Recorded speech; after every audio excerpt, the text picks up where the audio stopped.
Chapter 2857. Although he still looked dispirited, at least his life was saved. The little stoic straightened up and turned to look at them. Her gaze landed on Zhang Enjia's face. If you still feel suspicious, you can find someone to test this poison. Don't say that I lied to you. When everyone present heard this, they all took a step back in unison, leaving Zhang Enjia standing alone in front of the Crown Prince Consort, with a bewildered expression. The little Crown Princess looked at him with a stoic expression. She frowned and raised the silver needle that was tainted with poison in her hand. So it turns out you want to personally experience this poison. That's fine too. Zhang Enjia hastily retreated, but Minister Fang and his group of troublemakers retreated even faster than him. They all retreated out of the prison cell, and even closed the door on their way out. They left him alone in the same prison cell as the little Crown Princess. This extremely dangerous person. Zhang Enjia was a bit stupefied. He turned to look at Minister Fang and his group, who had calm and innocent expressions, through the prison door. Doesn't your conscience hurt by doing this? The little Crown Princess held a needle in her hand and walked toward him step by step. Don't worry. Although the treatment is a bit troublesome, it will definitely save you. Zhang Enjia's expression changed again and again, and he kept retreating while repeatedly saying, Don't, Crown Princess. This commoner believes you. Please don't insert needles. It wasn't like he was sick and had to personally experience the potency of this poison. He had already seen clearly what the little bird had gone through. There was no need for him to experience it himself. The little stoic said expressionlessly with a sour expression, Weren't you looking at me with a suspicious gaze from start to finish? No, absolutely not. Zhang Enjia hastily waved his hand. As the wife of the heir apparent of the divine province, the Crown Princess naturally wouldn't deceive a commoner like me. When the little Crown Princess withdrew the poisoned needle in her hand, Zhang Enjia's eyelid twitched. That needle. She kept the poisoned needle in her hand. If she was careless and pricked herself, wouldn't she be in big trouble? This action seemed to be very dangerous. The little stoic glanced at him indifferently. It can't hurt me. You, on the other hand. She looked at him and asked indifferently, Do you want to know who the mastermind behind the death of your family is? Yes. Zhang Enjia nodded heavily. Then you can stay and help out at Kaidai Pavilion. Arbor glanced at him. Until we catch the mastermind and find out who killed the 8 members of your Zhang family. Zhang Enjia couldn't help being stunned. Crown Prince Consort, they wanted to hire him to work for Kaidai Pavilion? That's exactly what you think. The little stoic coldly swept him a glance. Your handwriting isn't bad. In the future, stay at Kaidai restaurant and help write recipes. When the people outside the cell heard this, they couldn't help but stagger and almost fall to the ground. Their dear Crown Princess, how could this little person be so comical? You came to accuse me without evidence and caused a bit of damage to my reputation. So I'll deduct half a year's worth of your salary. Zhang Enjia, what happened?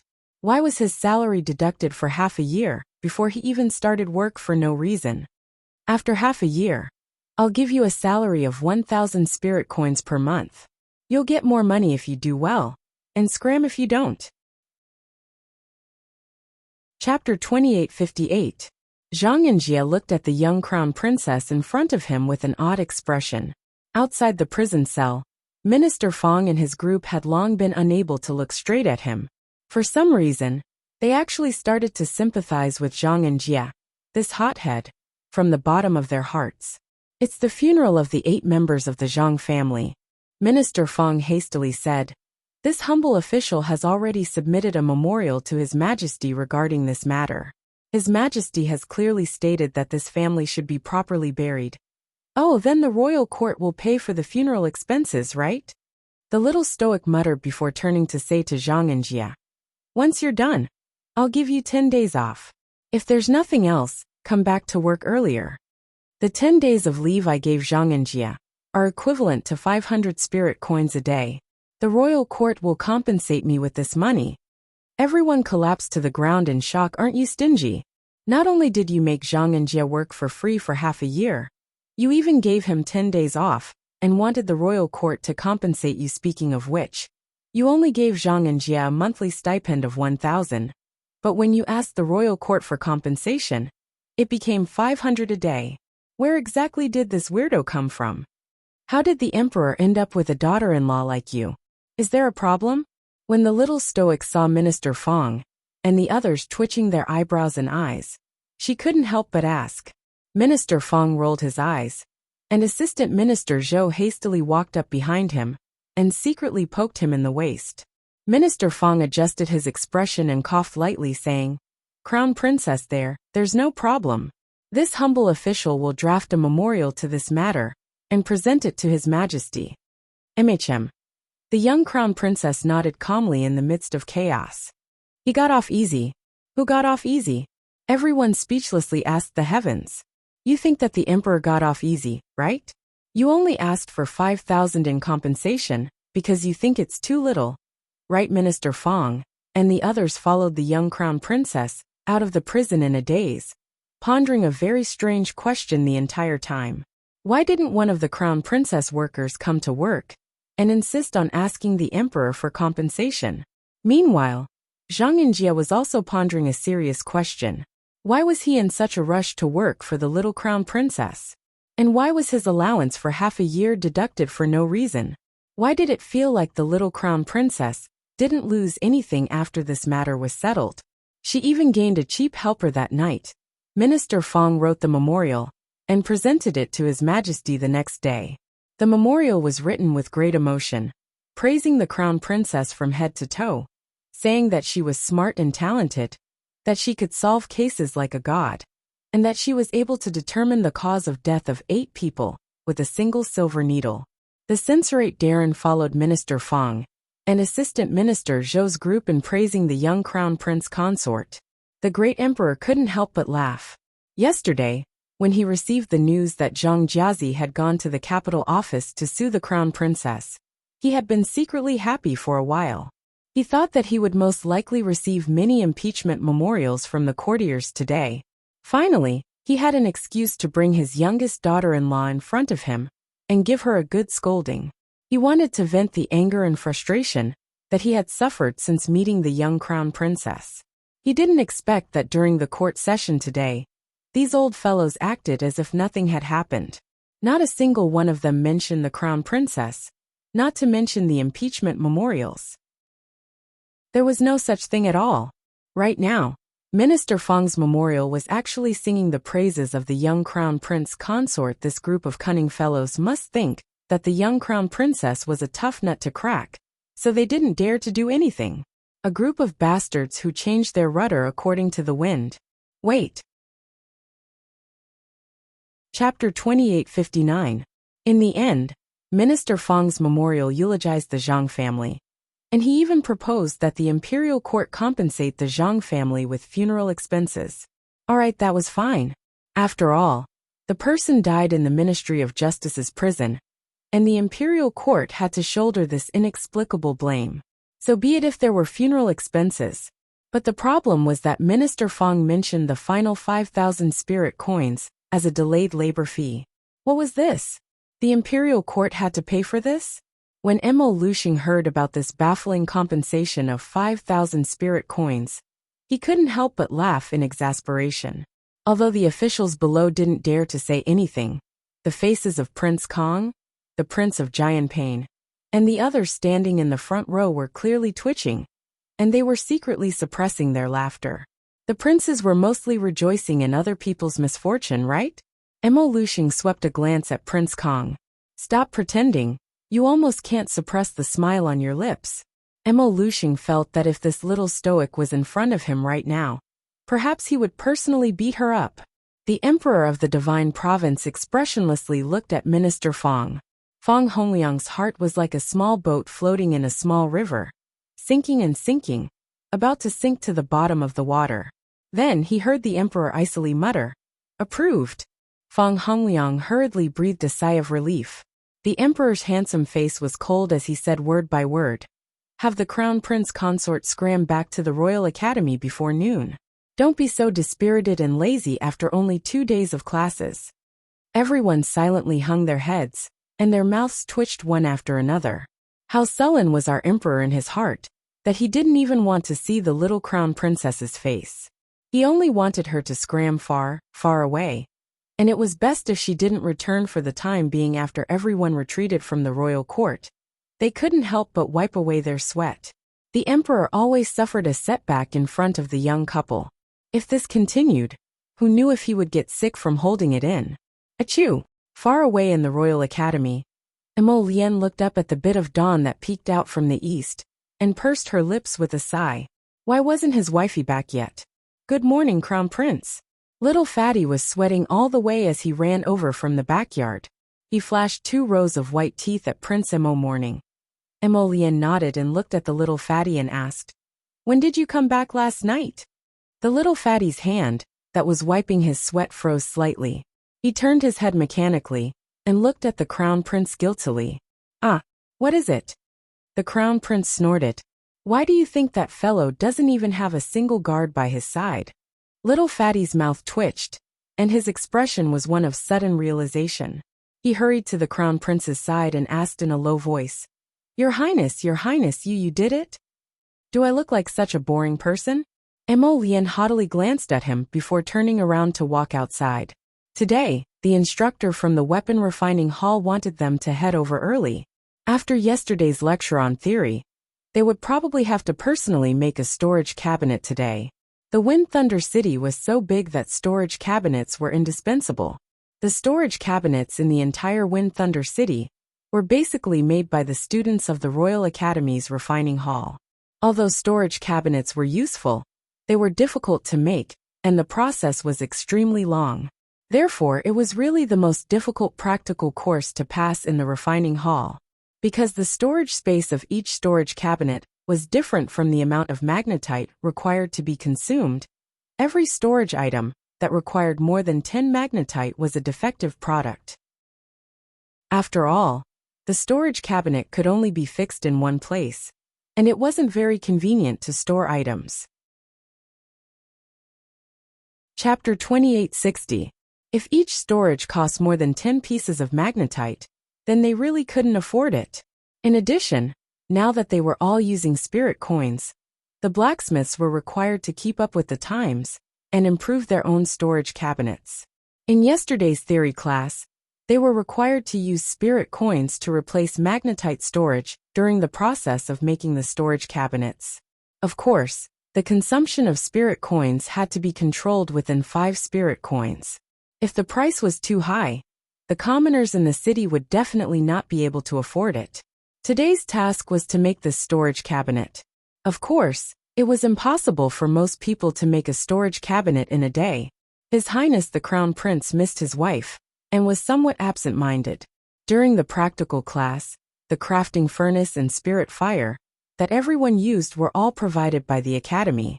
Soon, the absent-minded Crown Prince caused a stir in the weapon refining hall on the way to the cafeteria at noon. All the students of the Divine Prefecture branch were talking about their Crown Prince's miraculous feat of casually making a storage cabinet in half an hour. Everyone said, "His Highness is too miraculous." Even the students of the weapon refining hall felt a sense of pride. It is indeed miraculous. The teachers gave us 2 days. I didn't expect that His Highness the Crown Prince would only need half an hour to make such a perfect storage cabinet. Not to mention the tens of thousands of times of storage. Each storage only costs 1 spirit coin. If this storage cabinet is placed in the city, it will definitely be very convenient for everyone. Yes. I heard that Principal Yin personally talked to His Highness the Crown Prince about this. He probably wants His Highness to make a few more storage cabinets so that the school can buy them. His Highness doesn't lack money. That's right. He's just doing it for fun. Someone immediately revealed the truth. Countless people beat their chests and stamped their feet. They kept shouting in their hearts, "God is too unfair. Why did it have to be given to the person who was born with a silver spoon in his mouth, who had such high intelligence and skills?" This matter spread throughout the entire imperial school. Not only was the entire Divine Prefecture branch shocked, even the Underworld and Sangzhou branches were shocked. A portion of the people from Sangzhou and Underworld didn't know Emolienne yet, so they were eager to make friends with His Highness who had extraordinary refining skills. Students who were used to eating lunch usually went to the royal school's cafeteria to settle their lunch. Today the hall was especially full. Everyone, regardless of whether they were here to eat or not, wanted to see the crown prince. When Emolien and Duan Yu walked in side by side, they saw several hundred to 1,000 pairs of eyes simultaneously turning to look at them. Everyone was dazzled by the two of them, and then there were all kinds of love-struck screams. Little Fatty and Qi Xianxian hurriedly rushed to the front and blocked the crowd who wanted to surround them. They used their hands to block them. "What are you doing? What are you guys doing? Step back and don't come any closer. I'm warning you, whoever takes another step forward, be careful of my fist." What a joke! Without Jojo around, the heavy responsibility of protecting His Highness would fall on their shoulders. They absolutely could not allow any female creature to take advantage of Jojo's absence to approach His Highness. "Prince Lian!" Suddenly, a person shouted and squeezed through the crowd with all his might, pouncing over to hug Emolien's leg. How could Emolien let him hug her? She quickly dodged back, causing him to miss. The sixth watch ended. Chapter 2861. Everyone's mouths involuntarily twitched when they took a closer look. Not only did the lunging student have an unshaven beard, but his greasy hair also drooped on his head.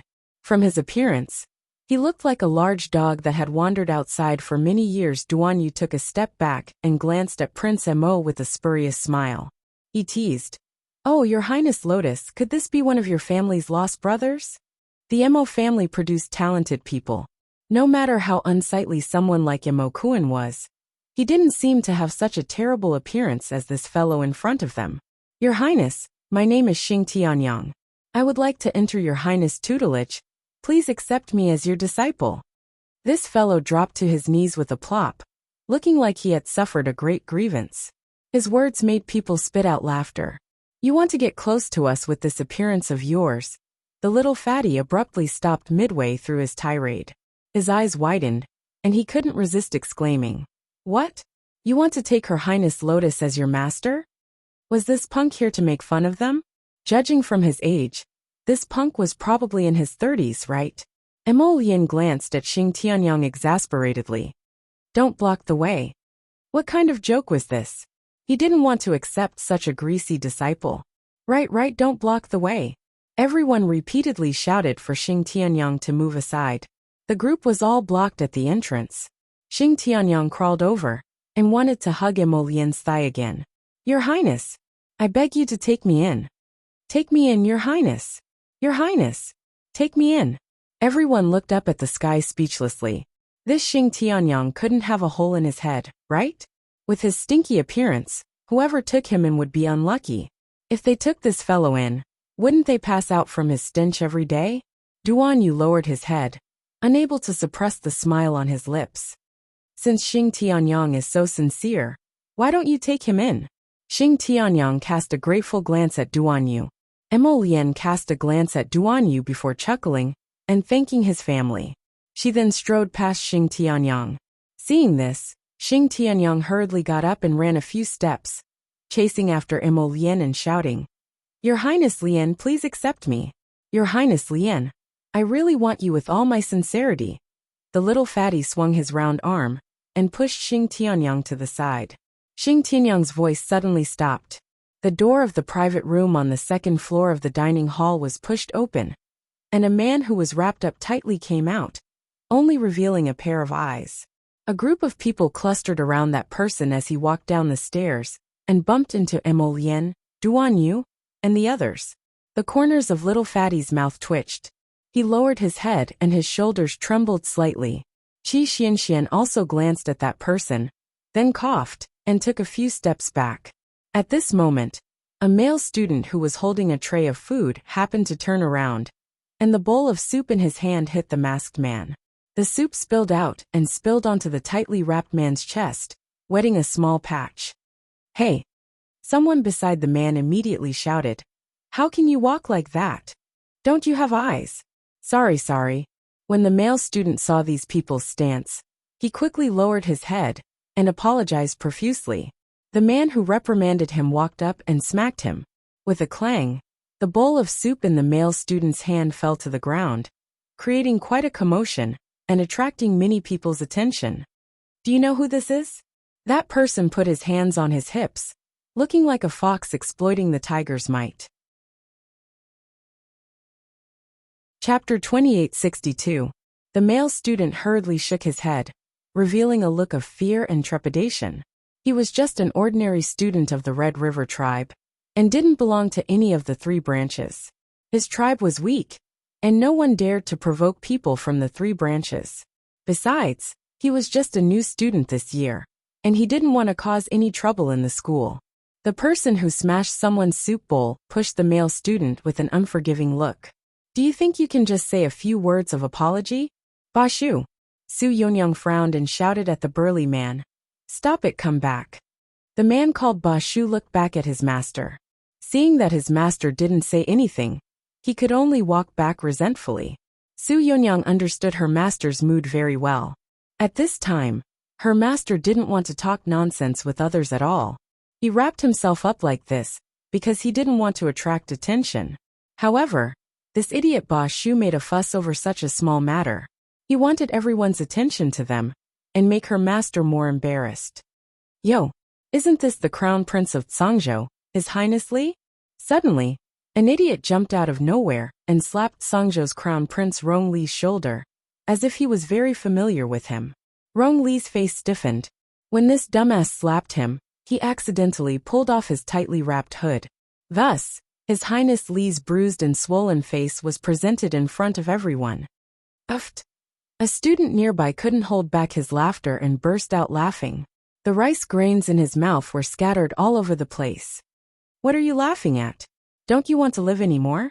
Ba Shu, the old man, straightened his neck and roared in a gruff voice. Oh my God, are you serious? Your Highness Li, you look like this? What's wrong with you? The person cried out in surprise, blinking his eyes and covering his mouth with his hand in shock, expressing his shock and bewilderment in a timely manner. How leopard? Rong Li spat out these 2 words from between his teeth.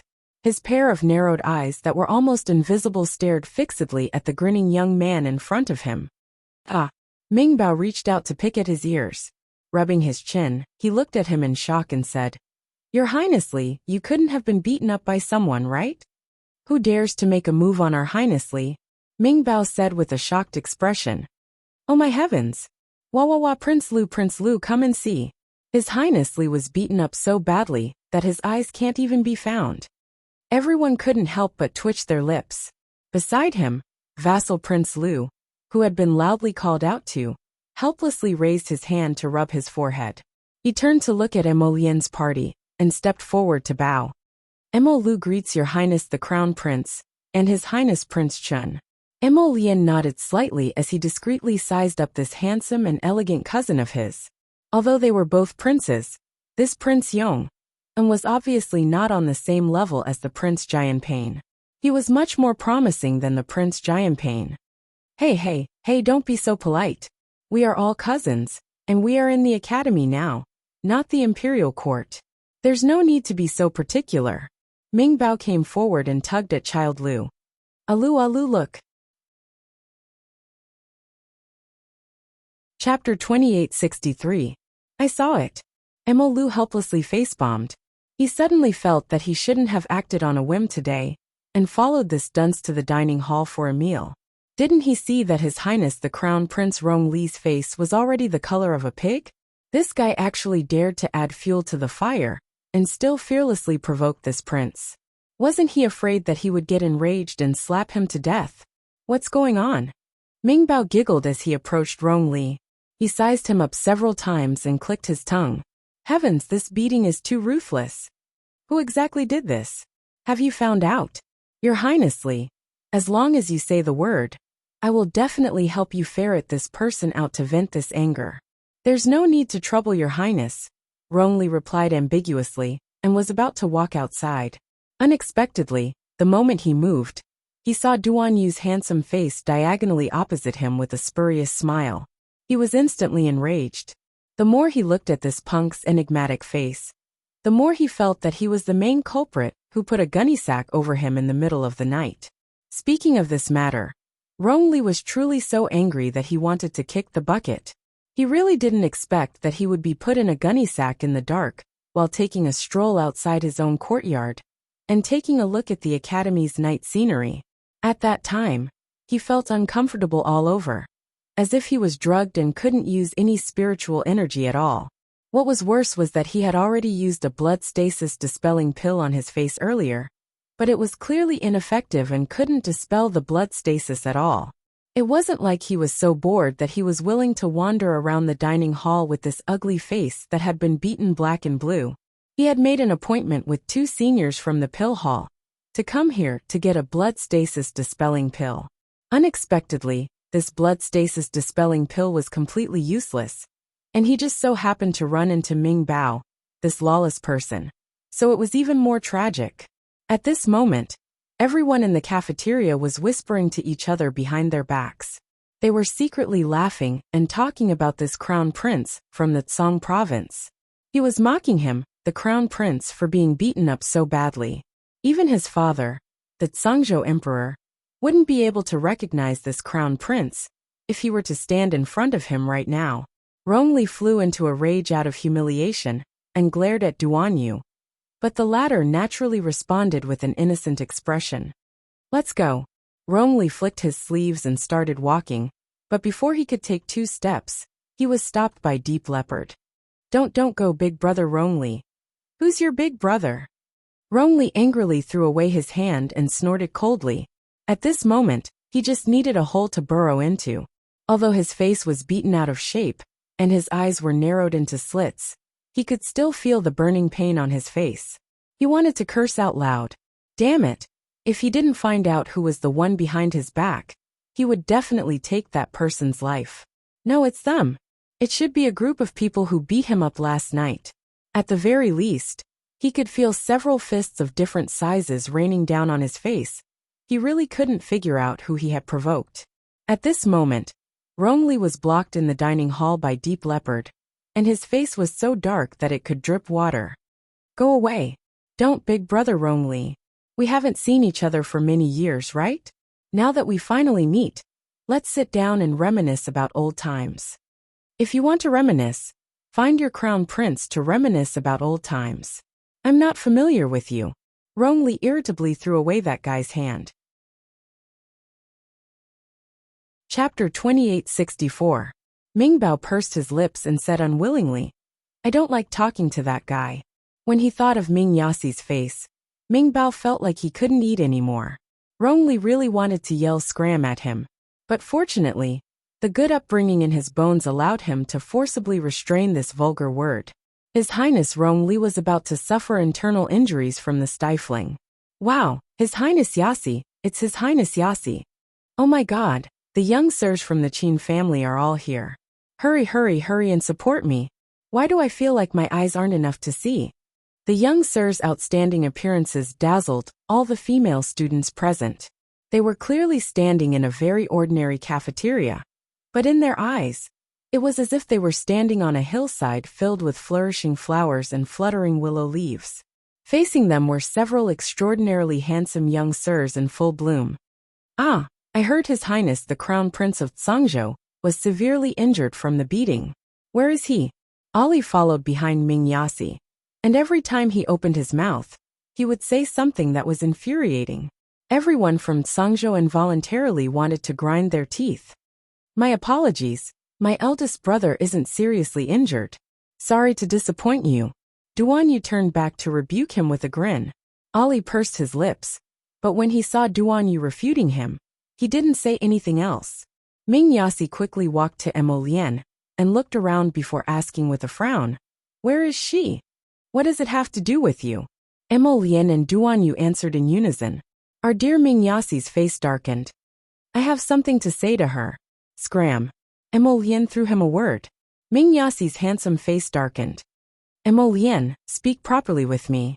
Seeing that they were conversing, Rongli wanted to circle around them and leave. He really didn't freaking want to continue exposing his ugly side in front of so many outstanding youths. Prince Emo was famous in the 3 provinces because of his extraordinary talent in weapon refinement. Could it be that he, Rongli, was going to be famous because he was beaten up? Hey, Big Brother Rongli, Big Brother Rongli. Underworld Leopard didn't give up and continued to block his path. Rong Li's face was so ugly that it was about to emit a yellow light. What are you doing? If it were any other time, his stern shout and glare would definitely be able to intimidate many people.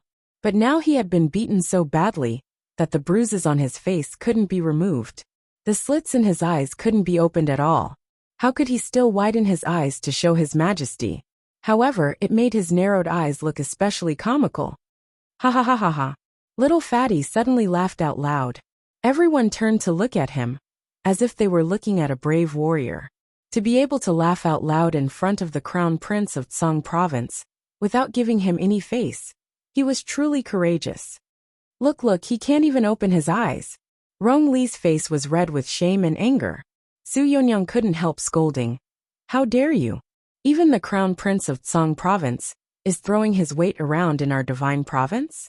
Mo Lian glanced at Su Yonyang in displeasure. Duan Yu said with a chuckle. Since we're all in the same academy, then there's only the difference between schools and students. We're all classmates, so at least we're all equal in the academy. There's no such thing as being impudent or not. Rongli turned his head and forcefully squeezed out of the crowd. He simply didn't want to waste any more words with them. He had lost a lot of face. Chapter 2865. Ming Bao still wanted to go up and pull him back, but Ba Shu and the others rudely blocked him. Your Highness, please conduct yourself with dignity. Conduct himself with what dignity? He really was a guy who couldn't take a joke. He flew into a rage out of humiliation and stormed off in a huff. Ming Bao harumphed and scooted over to the Duke of Eternal Peace's heir, Mo Lu. He tugged at his sleeve and said, Alu, let's not play with Rongli in the future. He really is a miser who can't afford to play humph. Mo Lu couldn't help but face-bomb. Today, Sangzhou's crown prince was utterly humiliated in this cafeteria. His heart was probably about to bleed from holding it in. Let's go eat, Duan Yu muttered before walking up to the private room on the second floor. When the greasy youth, Xing Tianyang, who was glaring covetously from the side, saw this, he hastily howled and wanted to pounce over. But he was stopped by two men in black who suddenly appeared. Fuck, how many days has it been since that person bathed? His body is about to grow fur and stink to death. Little Fatty pinched his nose and followed Duan Yu and the others upstairs. The group sat down in the private room and ordered more than a dozen dishes. They chatted as they ate. What's up with his face? Mo Lian couldn't help but twitch her mouth when she recalled Rong Li's wretched appearance. Last night, he discovered Little Fatty and the others sneaking out. So he followed them and took care of several hidden sentries that Rong Li had placed in the shadows. Hence, Prince Mo played a significant role in why Little Fatty, Qi Xianxian, and the others were able to beat up Rong Li so easily. Duan Yu picked up his teacup and took a sip. Thank you everyone for standing up for me. Qi Xianxian waved her hand as she ate. Jojo said he was going to beat him up. Then the wound on his face hasn't healed even now because Duan Yu said exasperatedly. Jojo even left behind medicine. Lu Yu quickly shook his head. Jojo didn't leave it behind on purpose. It's just that we have many different kinds of medicinal powders on us. Every time Jojo made a variety of strange powders, he would make a lot of them at once. They were in a favorable position, so when they saw something useful, they would take a portion for themselves. This time, while beating Rong Li violently, he had drugged him with a special powder that would aggravate his injuries and prevent his bruises from dispersing. As for why Rong Li felt that he couldn't use his spiritual energy, it wasn't because Little Fatty and the others had such a powerful powder. This was all thanks to Prince Mo, who had secretly sealed Rong Li's spiritual energy. Otherwise, if Rong Li had made a ruckus, how could the Little Fatty and the others have been beaten up so smoothly and quietly? Prince Mo, who was adding fuel to the fire, felt that whatever his wife wanted to do was also his business, so he had to help without holding back. At the same time, he also wanted to let his wife's group of friends have a good time. Duan Yu laughed heartily. I've been back in Sangzhou for so long, but this is the first time I've seen Rong Li's face contort from anger. Ha ha ha ha. Now that I think about it, it's hilarious. How long can the wound on his face last? It has to last until Jojo returns. Qi Xianxian picked up some food with her chopsticks and stuffed it into her mouth as she mumbled. We've toiled for half the night, so we definitely have to let Jojo see the results of our battle. Duan Yu and Emolian were both speechless. It turned out that the main reason they used this special powder was because Jojo wasn't at the academy right now, so they had to wait for Jojo to inspect the results when he returned. Take out all the weapons on you, Emolian said indifferently. Chapter 2866. Before setting off for the Sun Moon Secret Realm, I'll help you reforge your weapons. Everyone was overjoyed and hastily took out their weapons, placing them in front of the Crown Prince one by one. The Crown Prince put them away into his inner world one by one and nodded at them. I need some time. No rush, take your time, the little fatty said with a grin. In any case, you won't need them at the academy for the next few days. Emolian nodded. Okay. Everyone chatted idly for a while. When they finished eating and came out of the private room, they bumped into the young masters and misses of the Qin estate in the neighboring room. Crown Prince Lian and Prince Chun are both here. Eldest young Sir Qin greeted them with a grin. Emolian and Duan Yu both looked at them expressionlessly. Were these people retarded? They had just met at the dining hall's entrance half an hour ago. Was there a need to put on a fake expression, as if they had just met? Did the little stoic really return to the sovereign capital? Eldest young Sir Qin asked nonchalantly as he blinked. What does it have to do with you? Duan Yu and Emolian actually said the same thing at the same time. The two of them looked at each other, their beautiful eyes glaring at each other in annoyance. How is it none of my business? Ming Yasi strode towards them from the end of the corridor. I have an extremely important matter to discuss with her. This concerns our future. Prince Emo almost retorted with vulgarities, and a cold glint appeared in his phoenix eyes. What future do you have with my wife? Truly a baffling fellow who lingered around like a ghost. She hated him from the moment she saw him. He was simply 10,000 times more annoying than Duan Yu. If Duan Yu could hear Prince Mo's inner thoughts, he might laugh out loud. Sigh. She didn't expect herself to be such a perfect person in Prince Mo's eyes. Ming Yasi's face darkened as he icily said, I don't want to talk to you. I only want to talk to her. Emolian really wanted to punch this person in the face. Hey, don't be like this. Nether Leopard leapt out from the side, grinning as he blocked Prince Emo and Nether Yasway. Let's talk things out. There's nothing to say to him. Emolian and Ming Yasi said one after another. Prince Emo couldn't help but frown. What's going on? Why are you saying the same thing as everyone else today? Actually, we're all from the same academy. Before Ming Bao could finish his sentence, a loud explosion came from above the cafeteria. A slender figure fell down from the hole in the roof like a storm. He landed heavily on the ground. To be more precise, he stepped on an unlucky guy and fell to the ground in a flash. The place where they landed just happened to be on the stairs. Thus, more than half of the wooden stairs were smashed down by the two of them, and the wooden fragments were scattered everywhere. Emolian, Duan Yu, Ming Yasi, the young masters of the Qin estate, and the late Mu Xingqian, all the onlookers in the cafeteria were stupefied. Their gazes landed on a stoic and expressionless Sir Jojo patting the dust off his body. At the same time, they revealed extremely speechless expressions. Were they dreaming right now? That figure that fell from the sky just now was our little stoic classmate, right? Her calm and expressionless face involuntarily made them wonder if their eyes were playing tricks on them just now. Fragmented dreams. Chapter 2867.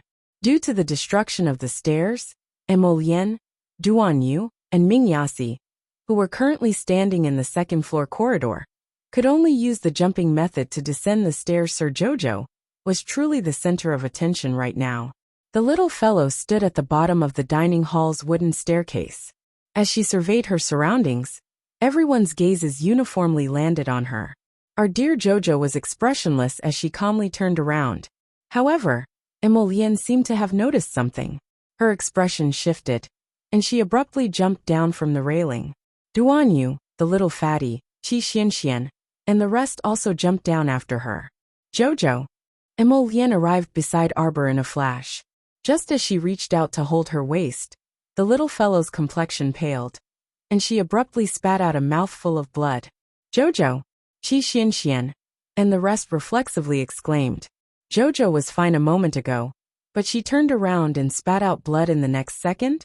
What's going on? Everyone's faces were filled with shock. And nothing. A severe glint flashed through Arbor's eyes. The person who hurt me is already dead. Her words implied that she had already taken revenge with her own hands. Everyone didn't understand the reason. Although they really wanted to ask what was going on, their hearts instantly tightened when they saw how she drowsily leaned into Emolien's arms after saying that. They quickly asked at once, "Is Jojo injured? Quickly carry her back to Donglin Garden." "I'm fine. I am just a little tired. I'll be fine after resting for a while." Arbor drowsily fell asleep. "Master!" The sapling Chiochio's call in her conscience gradually faded into the distance like a hazy shadow. Alarmed, Emolien quickly carried the little lady and turned to head for Donglin Garden. "Go inform Mentor Zheng of the pill hall to come over and take a look." Qi Xian Xian and the little fatty quickly rushed out of the dining hall to find Mentor Zheng for treatment. "Please wait, I can take a look at the crown princess first." Emolien had just arrived at the entrance of the cafeteria with Arbor in her arms when she heard the sound. She immediately turned around and looked into Dou Fenghua's dark eyes. Seeing the sincerity in his eyes, Emolien thought for less than a second and nodded at him. This young master Dou came from a medical family and was once the last disciple of the Celestial Medical Valley's Old Valley Master. His medical skills were naturally recognized by others. Since Dou Fenghua had volunteered to take a look at his Jojo, he naturally agreed. Young Master Dou quickly walked to the two people's side and indicated for Prince Emo to carry them to the stool next to the dining table. At this moment, no one in the cafeteria made a sound. They held their breaths as they watched the scene before them. To hell with it. A minute ago, this stoic face was still full of vigor and vitality. Now, he actually spat out a mouthful of blood and didn't look well. At this moment, when the Qin estate's eldest and second young masters saw the man's corpse at the top of the stairs, their expressions also changed slightly. The two of them looked at each other before shifting their gazes back to the corpse. That man's face had been completely caved in by a punch. His sternum had also caved in, and several ribs had pierced through his skin just like that. His death looked extremely gruesome. If it weren't for the eagle totem on his shoulder that revealed his identity, the two young masters of the Qin estate really wouldn't have recognized that this person was actually a loyalist by their father's side. What happened? Could it be that this loyalist beat Jojo until he spat out blood? Chapter 2868. It's truly strange that the crown princess doesn't have any traces of external injuries on her body, Dou Fenghua muttered to herself. Emolien's heart thumped, and he imperceptibly pulled Jojo's wrist back and lifted her up again. He nodded at Dou Fenghua and asked, "Are there any internal injuries?" "There are some internal injuries, but the crown princess should have taken some self-made medicine, so her current condition is still considered good." "That's good." Emolien's expression relaxed slightly. He was so anxious earlier that he lost his composure and forgot how terrifying Jojo's super recovery ability was. This point naturally couldn't be revealed to outsiders, so Emolien said to Dou Fenghua, "Many thanks. Your Highness is too courteous. I wasn't of much help." Dou Fenghua cupped her hands and took a step back. Although the crown princess has taken some good pills, her body is still rather weak now. It would be better for Your Highness the Crown Prince to send her back to recuperate as soon as possible. Emolien nodded. As he dashed out the door, he transmitted to Duanyu. "Those two from the Qin family have strange expressions. Stay here." Duanyu, who had already run to the door, suddenly paused. He frowned when he glanced at those two fellows from the Qin estate, who were trying their best to maintain their composure. Emolien, this guy, was so observant that he was practically as meticulous as dust. During the chaos just now, Duanyu thought that he was completely focused on Jojo, but he didn't expect this guy to be able to detect even the slightest of everyone's expressions. This kind of insight simply made one's hair stand on end. Duan Yu leisurely sat down at the dining table and smiled at eldest young Sir Qin across from him. Eldest young Sir Qin, second young Sir Qin, from your expressions, it seems like you too recognize this corpse on the ground. Can you tell us who this corpse is? A tossed stone raised 1,000 ripples, and everyone simultaneously turned to look at the young sirs from the Qin estate. Fifth young Sir Qin was baffled, and he also turned to look at his eldest and second brother. He sneered, Your Highness Oak, don't speak without thinking, all right? This person's face has already been beaten so badly that it's unrecognizable. Who can recognize him? Really? Duan Yu gestured with his eyes, and a black-clothed youth immediately ran out from the back of the crowd. He nimbly squatted down next to the corpse and started rummaging through it. What are you doing? Eldest Qin's eyelids twitched. Soon, that youth in black dragged the corpse in front of Duan Yu and pointed at the totem mark on the corpse's shoulder. Your Highness, this should be the mark of a certain clan's loyalist. Duan Yu had already guessed it. Since they were loyalists, they naturally wouldn't carry any items with clan characteristics. Duan Yu looked at the silent Omega Kotoku young master with a sarcastic smile and asked, Second young master, this couldn't be one of your loyalists, right? What nonsense are you babbling about? Qin Exan abruptly looked up and coldly glanced at Duan Yu. Duan Yu glanced at him wordlessly with a smile. This should be a loyalist dispatched by your Qin clan, right? Why? The Omega Kotoku was silent. He also wanted to know why, but he had a vague premonition in his heart this matter should be related to his previous injury, which was caused by Jojo shooting one of his doppelgangers on Seacombe Planet to death. At that time, Father flew into a rage and wanted to charge down Seacombe Planet to kill the little lady for him. Her father must have recognized her at the palace banquet. That's why he... What right do you have to say that this is our Qin clan's loyalist? Qin Jiu grumbled indignantly. Chapter 2869. Silence hung in the air, and no one bothered with him. Qin Jiu pursed his lips at Duan Yu. Duan Yu, you can't wrong our Qin family. Some of you know very well whether you're wronged or not. Duan Yu said dryly, Take this corpse away. Quickly look.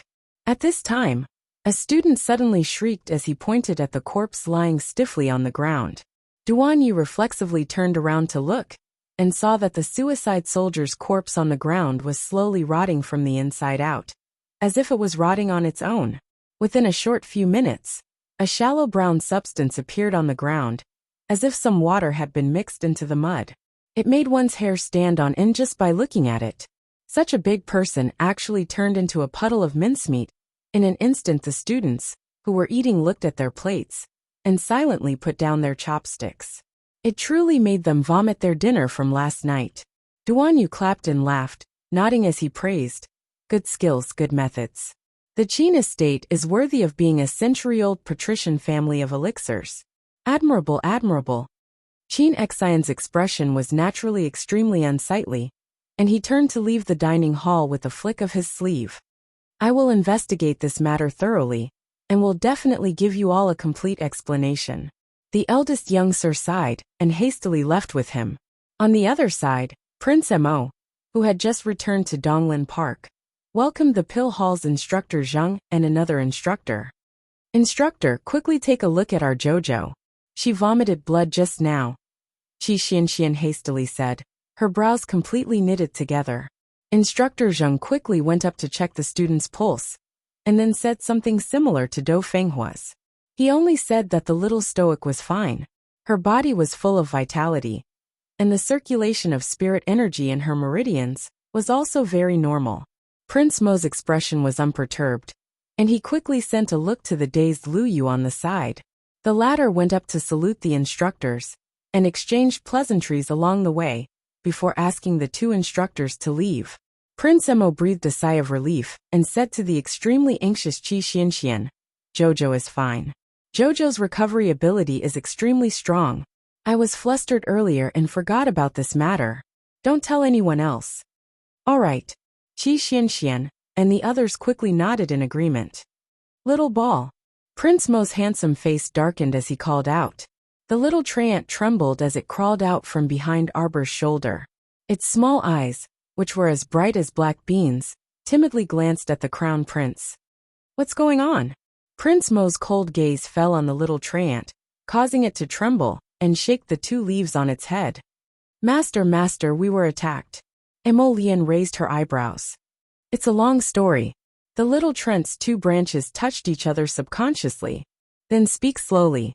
The little treant stole a glance at Prince Mo's cold expression and stuttered as it spoke. "Actually, before noon today, everything was going very smoothly."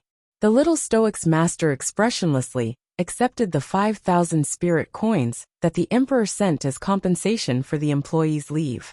Then, she had someone summon the family that had been thrown into jail for no reason and became a mob for a few days. That family's surname was He.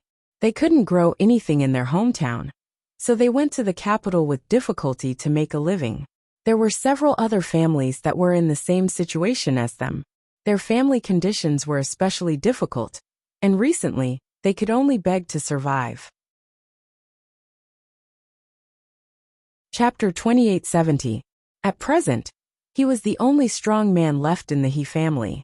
There were so many mouths in the family waiting to eat, and it was hard to find work in the capital. Therefore, he had been mingling with the refugees and beggars for a while. Who would have thought that misfortune never came singly? He was arrested and thrown into jail as a mob, and spent several days in jail for no reason. The 7 or 8-year-old boy from Old He's family hid behind his grandmother. His round eyes were filled with childlike innocence as he stared at Arbor. Arbor sized up the strong man and asked, "How many refugees like you are there in the campsite?" For the peace of the entire sovereign capital, the capital magistrate had set up several campsites in Huanlang district in the western part of the city to separate the refugees that came from the north and south. Life had not reached the point of no return, especially in a place like the Divine Land. It was still considered stable, and there were no zombie outbreaks for the time being. Therefore, even if the refugees were staying in the refugee campsite, they could still eat the hot porridge and rice distributed by the imperial court every few days. "Yes, there are many people," the strong man from the He clan hurriedly said. "There are many people who came from our hometown. There are about 40 to 50 of them." Arbor nodded. "I have a job here. I wonder if you are willing to do it."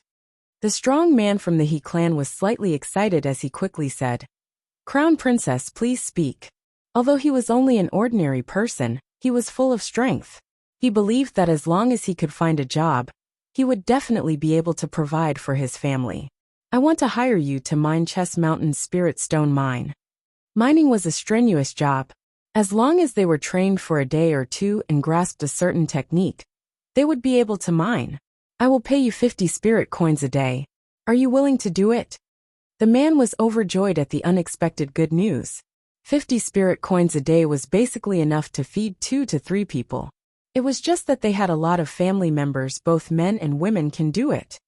The 2 sturdy-looking middle-aged women from the He clan were overjoyed when they heard this. They immediately asked, "Crown Princess, is that true? Can we go mine too?" Generally speaking, there weren't many jobs that women could do, especially when it came to physical labor like mining. Basically, they wouldn't recruit women to work. The little crown princess nodded. 2 days off every month, and 5 days off during festivals. "If you do well, I'll reward you. Are you willing to?" Yes. "All right, go to the refugee camp and put up a notice. I want to recruit around 300 people." Arbor's expression was indifferent as he said, "Bring in those with good character. We don't need those who are used to sneaking around." Yes. Crown Princess, this little one understands."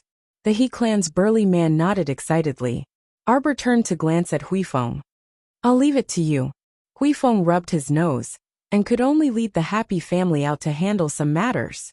Although Auntie Jing didn't say it, she truly admired this little crown princess from the bottom of her heart. This young crown prince consort looked cold, and didn't seem to be a very kind person in her usual actions. However, everything she did was in the direction of leading people onto the path of the Great Tao. The imperial court's occasional relief could only provide some refugees with basic food and clothing. In essence, the root of the problem was to find them a stable job.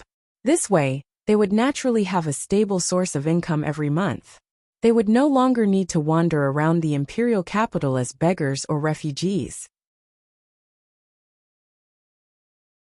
Chapter 2871. In reality, the young couple had already chosen the mining team. The Crown Prince had already made proper arrangements for the talents in ore selection and smelting. If they chose a portion of the Hidden Night Pavilion members with a cultivation base to mine naturally, things would progress at a faster pace. But now, the young Crown Princess mobilized a portion of ordinary people to mine. Presumably, progress wouldn't be too fast for such a large Chess Mountain spirit mine. However, by doing this, the Crown Princess really did resolve a headache for the capital magistrate. Aunt Jing curled her lips and suppressed the smile bubbling up from the bottom of her heart. Who said that the little stoic Crown Princess was someone who didn't understand the ways of the world. Her returning the favor would definitely make stubborn Chow burst with joy. Crown Princess, when do you plan to leave? The young Crown Princess pursed her lips. Don't think she was stupid. When eunuch who came to deliver the compensation, he asked her a few questions in a roundabout way, all of which were about when she would scram. It was definitely Emolien's father who didn't like her and didn't want to see her. He wanted her to scram as soon as possible. I'll leave right away, the young Crown Princess said as she stood up. How rare. Did he think she was willing to stay in the imperial capital? Her husband wasn't here, so she wasn't willing to stay a moment longer. Her husband was still hoping for a reunion with Sir Jojo Humph. The little fellow walked out briskly. I'll leave after taking a look at Saishio. After a night of rest, Saishio's injuries had recovered a lot. Xiaomu headed to the Kaidai Pavilion to instruct Saishio and Saichi. She also left behind some sacred rice, spiritual vegetables, and fruits for shopkeeper who was beside himself with joy. She said to him, in a few days, a person with good handwriting will come to work. At that time, have him write the menu and draw the recipe. Manager whose mouth twitched, and he nodded repeatedly. Yes. Don't worry, Crown Princess. This lowly one will carefully observe that Zhang family brat. Arbor responded expressionlessly. Before he left, he said, put the Emperor on the blacklist. Everyone fell to the ground.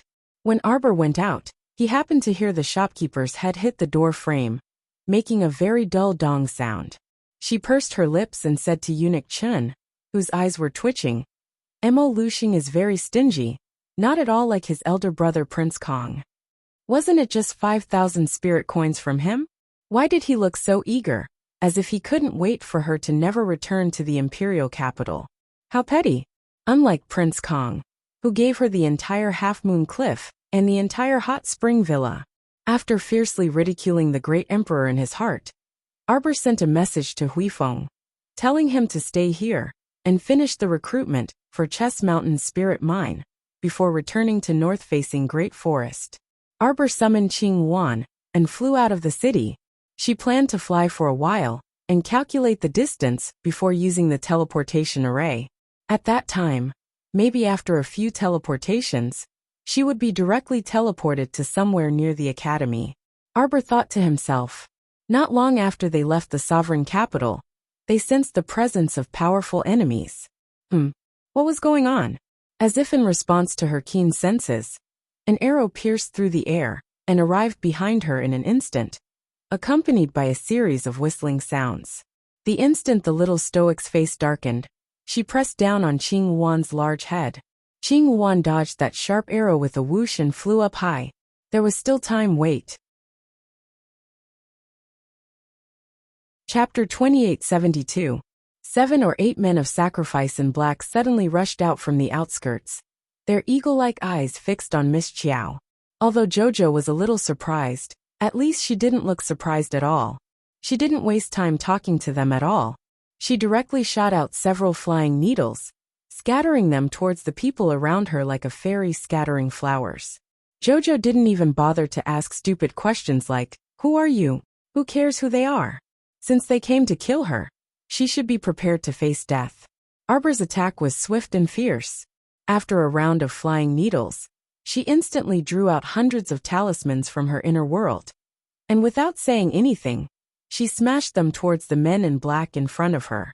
The men of sacrifice in black were smashed by the 5 spirit talismans. Although a few of them managed to dodge in time, they only moved their bodies a little, but 2 of them were wrapped in several thunder spirit talismans and were solidly struck by lightning. Their faces darkened as they fell to the ground, paralyzed.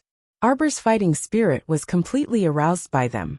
Everyone only saw a little girl with a paralyzed face fly down from the back of the blue phoenix, and with a flash of a bright longsword in her hand, the sword light attacked their necks. Dense murderous intent approached. A large copper net appeared in the hands of 2 of the men of sacrifice, and the 2 of them worked together to wrap Arbor's head. In the blink of an eye, Xiaomu flew up and delivered a spinning kick, landing squarely on the man's chest.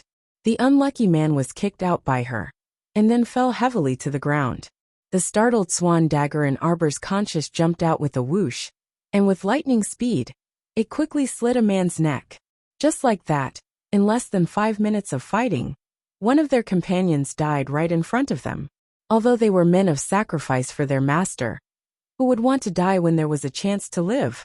But today, the order from the top was to drag the little girl to death, even if he had to drag it out. So none of them could back down, and they had to continue, even if this girl's methods were swift and fierce, and she wasn't an easy bone to chew. Get out of the way. A deep voice came from the back of the crowd.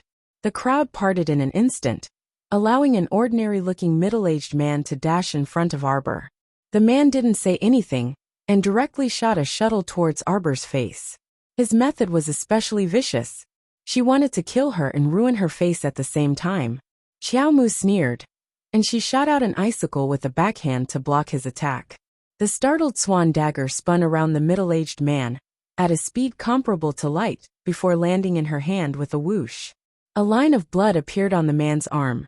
On the other hand, a hidden weapon had left a white mark on the back of his hand. How dare he hurt her? Arbor's heart was filled with anger.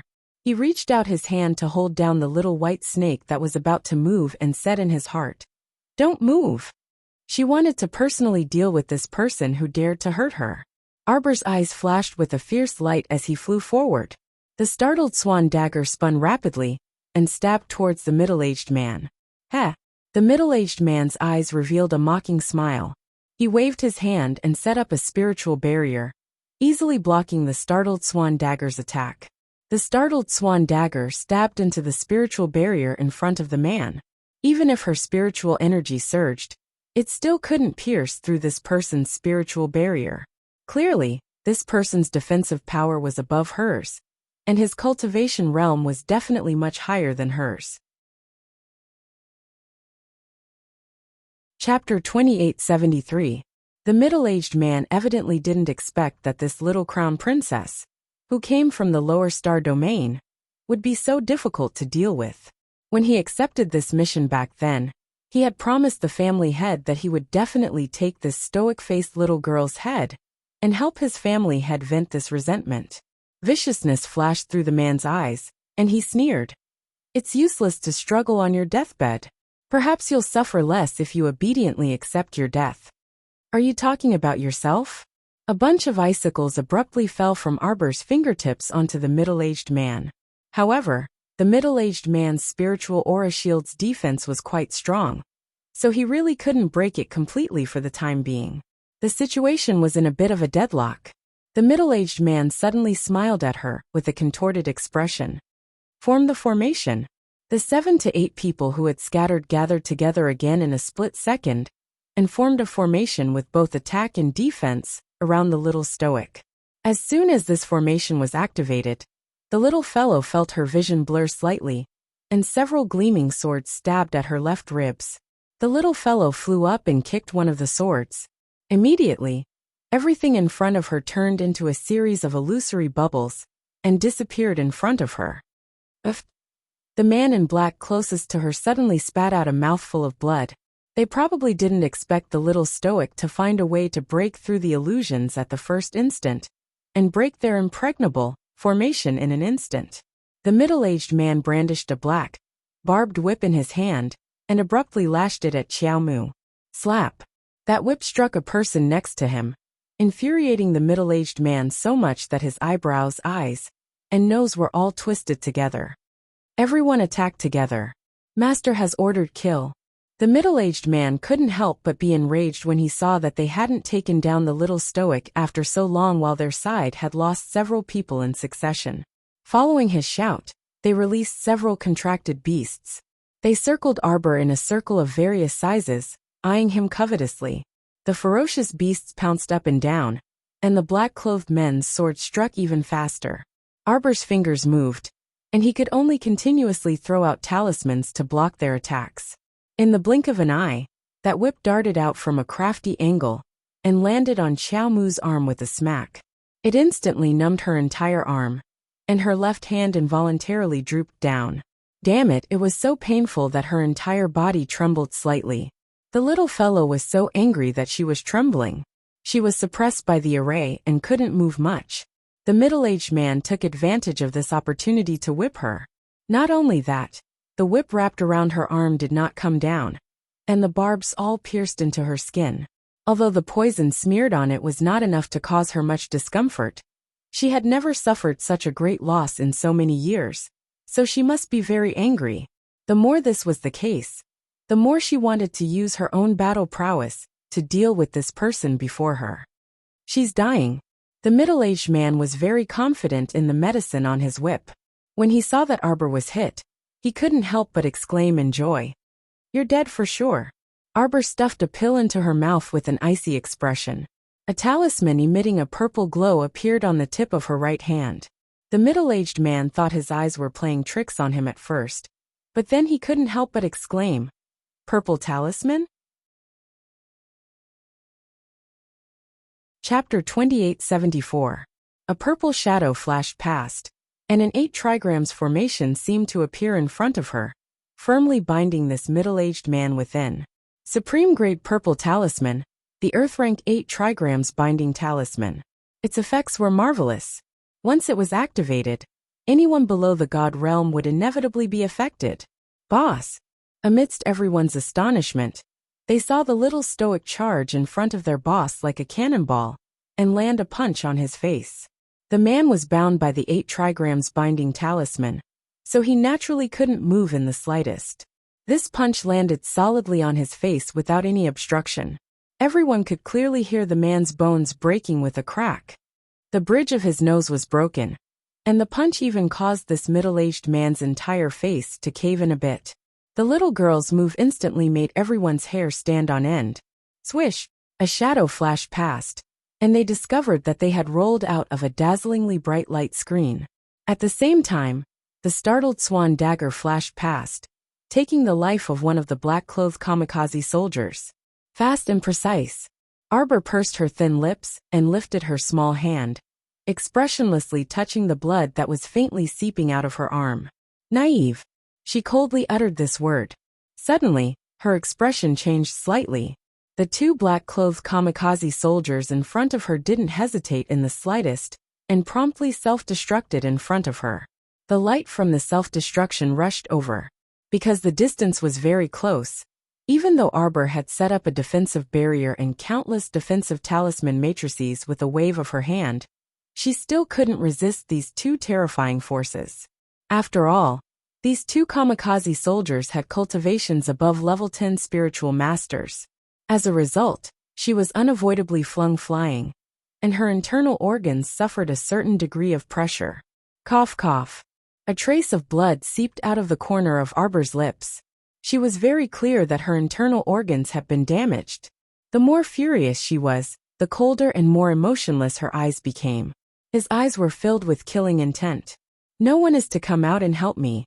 Her words were so calm that they were almost callous, instantly stopping the saplings, Chio, and the others from jumping out. Master Silver was silently enraged. Purple talismans, purple talismans, purple talismans. Around the little girl's body, purple talismans slowly flashed and floated up one by one.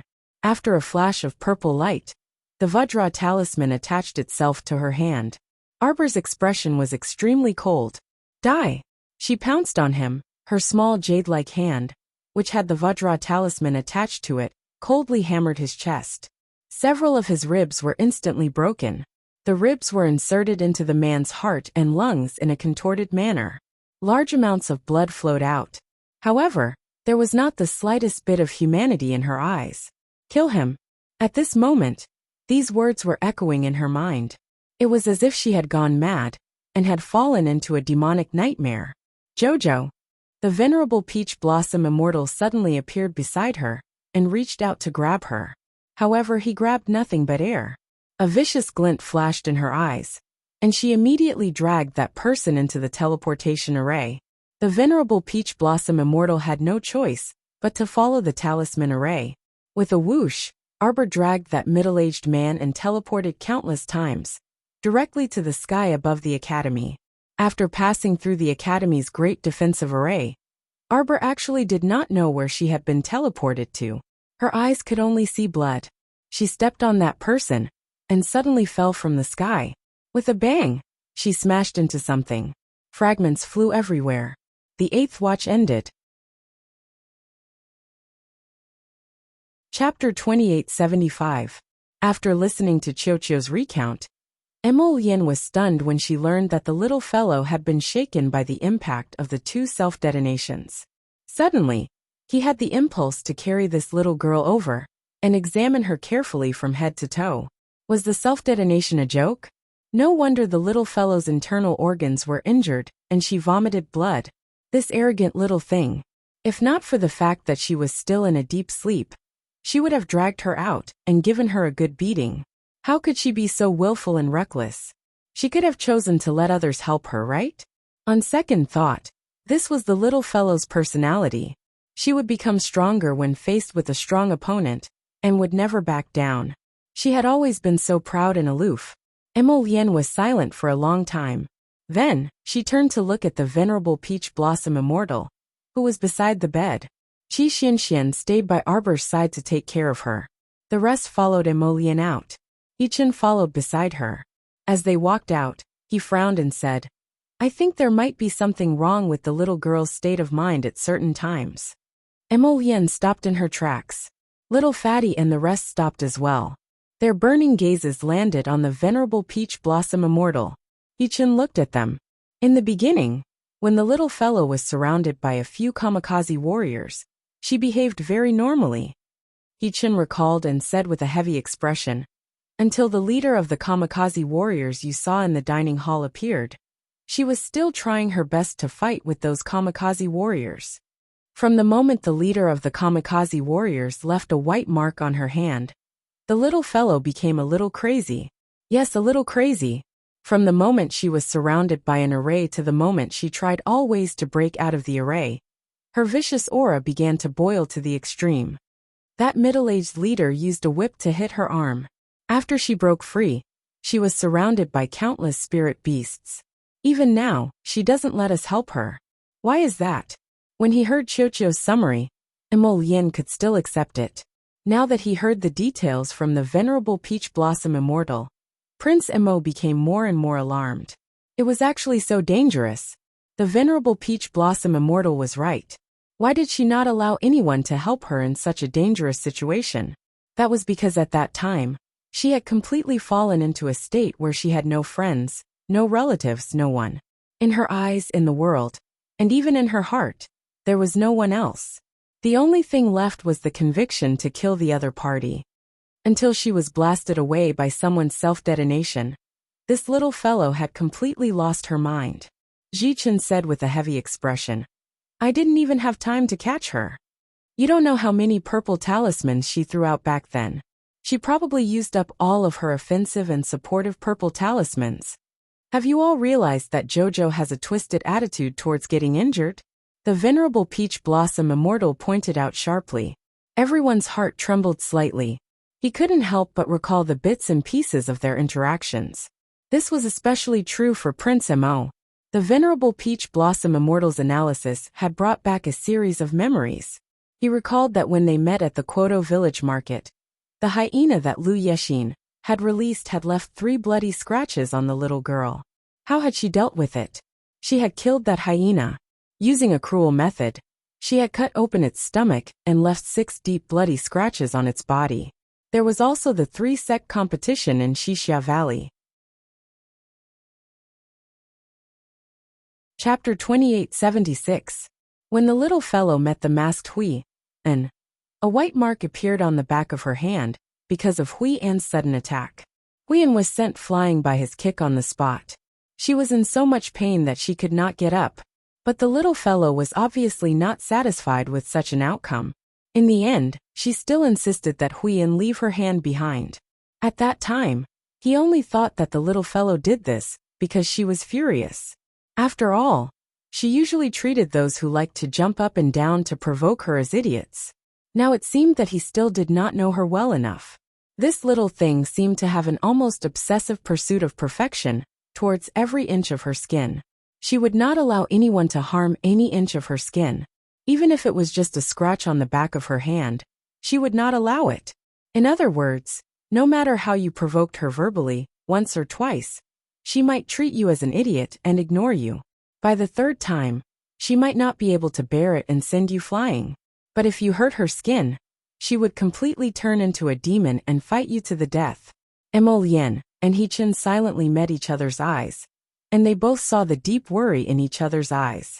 To put it in a deeper way, the little fellow's state was that there was a demon in her heart. It was very disadvantageous for her to go through the 5 spirits reincarnation test when she ascended to the immortal state in the future. East of Dragon Flame City Qin Estate, Qin Hong was trimming a unique herb in the greenhouse. When he heard footsteps hurriedly coming from behind, he did not turn his head and just said with a cold expression, "Is everything done?" "It failed, master." Qin Hong's originally steady hand was slightly crooked. With a snap, he directly cut off half of the graceful herb with a pair of scissors.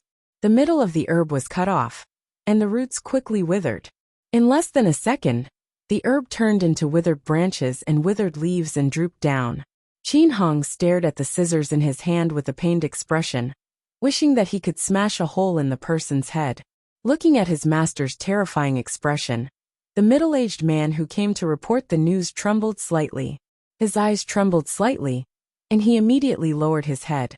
Qin Hong threw the scissors on the ground with a bang.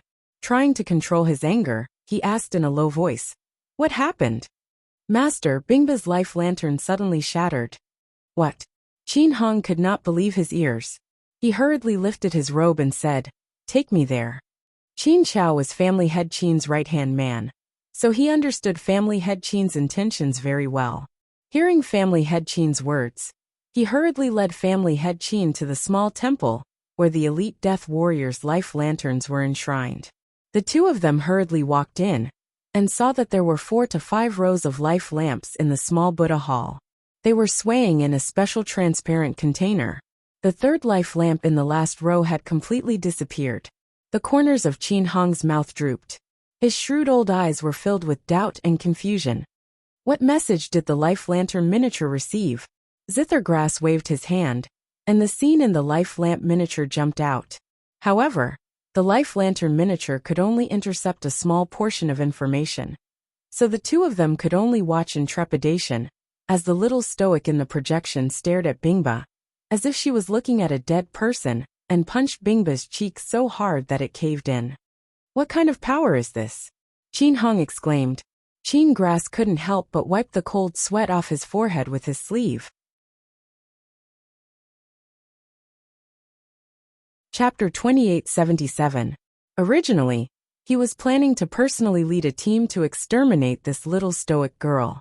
Later, he thought that the other party was the crown princess of the divine province after all. If he personally led a team to look for trouble, it would be fine if they didn't investigate, but once they did, he would also be implicated. At that time, perhaps the family head would push him out to be the scapegoat to protect the family clan. Hence, he didn't wade into this muddy water, and had Bingba lead a dozen kamikaze soldiers to surround the little stoic. Now that he thought about it, it was truly fortunate that he didn't go. Otherwise, who the hell knew if he could withstand the little stoic's powerful punch? The two of them didn't see the subsequent scene of the little stoic flinging out countless purple talismans from the life lamp miniature. However, the punch that caved in Bingba's cheekbone already made them extremely shocked and gloomy. "Why is it like this?" Qin Hong muttered to himself. Then, as if a divine light flashed in his mind, he cried out in surprise, "Ha! I didn't expect that after eating rice for so many years and walking so many paths, I would actually be deceived by this little girl. She isn't the weak little level 3 spiritual master she looks like. She definitely isn't, Qin Mu shouted angrily. This little brat really deceived everyone so bitterly.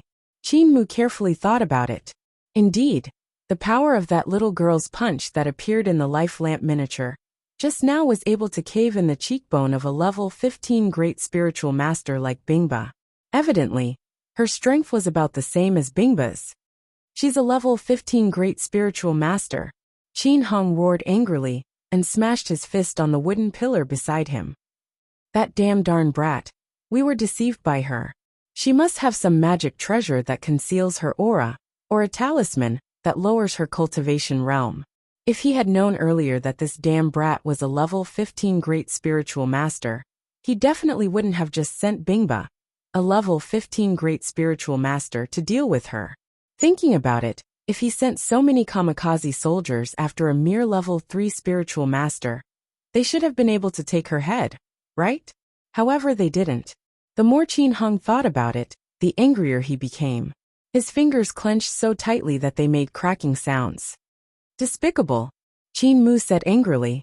After being surrounded by kamikaze soldiers this time, the little stoic would definitely be more cautious. It might be difficult to find an opportunity to intercept and kill her when she was alone. Patriarch. At this moment, Qin Grass interrupted him with a trembling voice. He bent over and handed over a communication jade talisman. Yes, young master sent a message. Qin Hong's face was cold. He took the communication jade amulet and glanced at it. He was so angry that he smashed the communication jade amulet on the ground. Damn it! What was going on with this little stoic? Even if he could fly, it was impossible for him to reach the Royal Academy from the imperial capital so quickly. But now, Enchanting had sent him a message asking him what was going on. It was obvious that she knew what he had done. Enchanting also warned him not to act again, and forbade him from sending any more men to deal with Arbor. Yes, it was a warning, it was an angry reprimand. He could imagine his son, who had always been calm and composed, flying into a rage in the royal school. To be honest, Qin Hong was in a very bad mood after giving his son such a warning. Why did he do so much? Wasn't it to avenge the destruction of his clone? Why did his son not appreciate his kindness and blame him for acting on his own accord? Damn it! Qin Hong paced up and down the room. Chapter 2878. He glanced at Qin Chao solemnly. Go to the outskirts to inquire again. We must erase all traces of our actions. Qin Chao promptly nodded in agreement and led the group to the outskirts. On the other side, Mu Qingya had Mu Liang lead a group of elite disciples from the Mu family and hastily rush out of the imperial capital. They searched the outskirts, but didn't find any traces of the little stoic. How can there be no one? Mu Qingya asked anxiously. Have you notified master? We've already notified madam. Mu Qingya stomped her feet in anxiety. Sai, what exactly is going on? Why would someone attack Jojo in the outskirts without rhyme or reason? Madam, this place is very dangerous. You had better return first, Mu Liang said with a troubled expression. He also sighed ruefully in his heart. Madam truly cares a lot about Miss Qiao. As soon as she heard a subordinate report that Miss Qiao was ambushed not long after leaving the capital, she immediately rushed over and wouldn't listen to him no matter how he persuaded her. Seeing her so worried, Mu Liang casually comforted her. Miss Qiao is blessed by the heavens, so she should be fine. I hope so. Mu Qingya paced back and forth anxiously beside Mu Liang. If something happens to Jojo, how am I going to explain it to Xingqian and her deceased mother? Madam, she'll be fine. Mu Liang tried to persuade him again, but he really did not have anything else to say. He turned around and ordered the Mu clan's elite disciples beside him to go further away and search for the person. Madam, don't worry. His Majesty already knows about this matter. Just now, he sent quite a few people to search everywhere. They only found traces of a battle, but there weren't too many bloodstains there. Miss Qiao is probably fine. Mu Liang sighed ruefully in his heart. A biological mother and daughter were nothing more than this. Madame was truly a kind-hearted and good woman. She could even treat the former Madame's daughter so well with all her heart. She was just an ordinary woman, but she rushed over to deal with her stepdaughter's matter with all her heart. It really was hard on her to be so worried to this extent. Mu Liang, send people further away and search carefully. Maybe Qiao Qiao got hurt when she was fighting with someone and ran far away. Yes, madam. Mu Liang sent 2 disciples of the Mu family to protect the woman, while he led his men to mount his horse. Just as he was about to leave, his eyes couldn't help but turn cold, and his mouth let out a surprised and bewildered cry. Madam, it's eldest miss. Why would eldest miss suddenly appear here? Mu Rochuan, who had just walked out of the teleportation glyph array, looked a little disheveled. Where was the image of a delicate and charming young lady from before? Eldest miss. Mu Liang urged his horse and rushed over. He quickly dismounted and subconsciously reached out to support Mu Roxian. Mu Rochuan swung her arm and pushed away Mu Liang's support. There were abrasions all over her face and body. Her hair and face were stained with something unknown. At this moment, she looked as miserable as a beggar. There was no trace of her former elegance, coldness, and nobility. Mu Qingya's eyes narrowed and she hurried forward. Xian, what's wrong with you? How did it end up like this? Where are you from? When Mu Rochuan saw her mother, she suddenly burst into tears and rushed over to hug her mother, Mu Qingya. Mu Qingya's body stiffened slightly. Don't wait for me. I probably won't finish updating until midnight. Chapter 2879. She was probably not used to her daughter's fragile state. Mu Qingya gently pushed Mu Rochuan away and looked at her lovingly. Child, what happened? Don't panic. Tell mother. Mu Rochuan didn't sense anything wrong and continued to hug her mother tightly as she cried. Mother, mother. It really wasn't easy for her to make the journey. At first, she just wanted to come back to see her mother, talk to her, and tell her what was on her mind. But she didn't expect that there would be a slight deviation when she passed through the great north-facing forest. The teleportation talisman array sent her to the great north-facing forest. Left with no choice, she could only fight her way out of the encirclement. She had nearly used up all the talismans she had on her to travel, all the way from the Royal Academy to the Imperial Capital. The moment she saw Mu Qingya, all the grievances and depression in her heart turned into deep sadness. All she wanted to do was to snuggle into her mother's embrace and seek comfort. Mu Qingya's expression stiffened. She raised her right hand in the air for a long time before it came down with difficulty. She patted her daughter's shoulder and said with a smile, Xian, what's wrong with you? You're not like your usual self. Don't cry first. Finding your sister is more important. Mu Qingya gently pushed her away again and looked at her lovingly with a warm expression. When your sister left the imperial capital this afternoon, she was ambushed by a group of unknown death warriors. Her whereabouts are unknown now. She's dead. Mu Rochuan suddenly shrieked. Her abnormal behavior made Mu Qingya frown slightly. A faint trace of displeasure slid through her heart. She shook her head and said, Jojo is blessed by the heavens. Of course she'll be fine.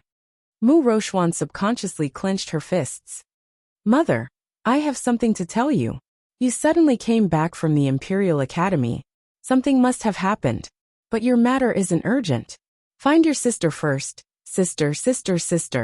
Since when do I have a sister? Mu Rochuan's face suddenly twisted. She couldn't help but shout.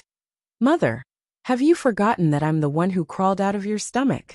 That so-called sister has nothing to do with us at all. Mu Qingya looked at her in shock. What did you say? How can you say that?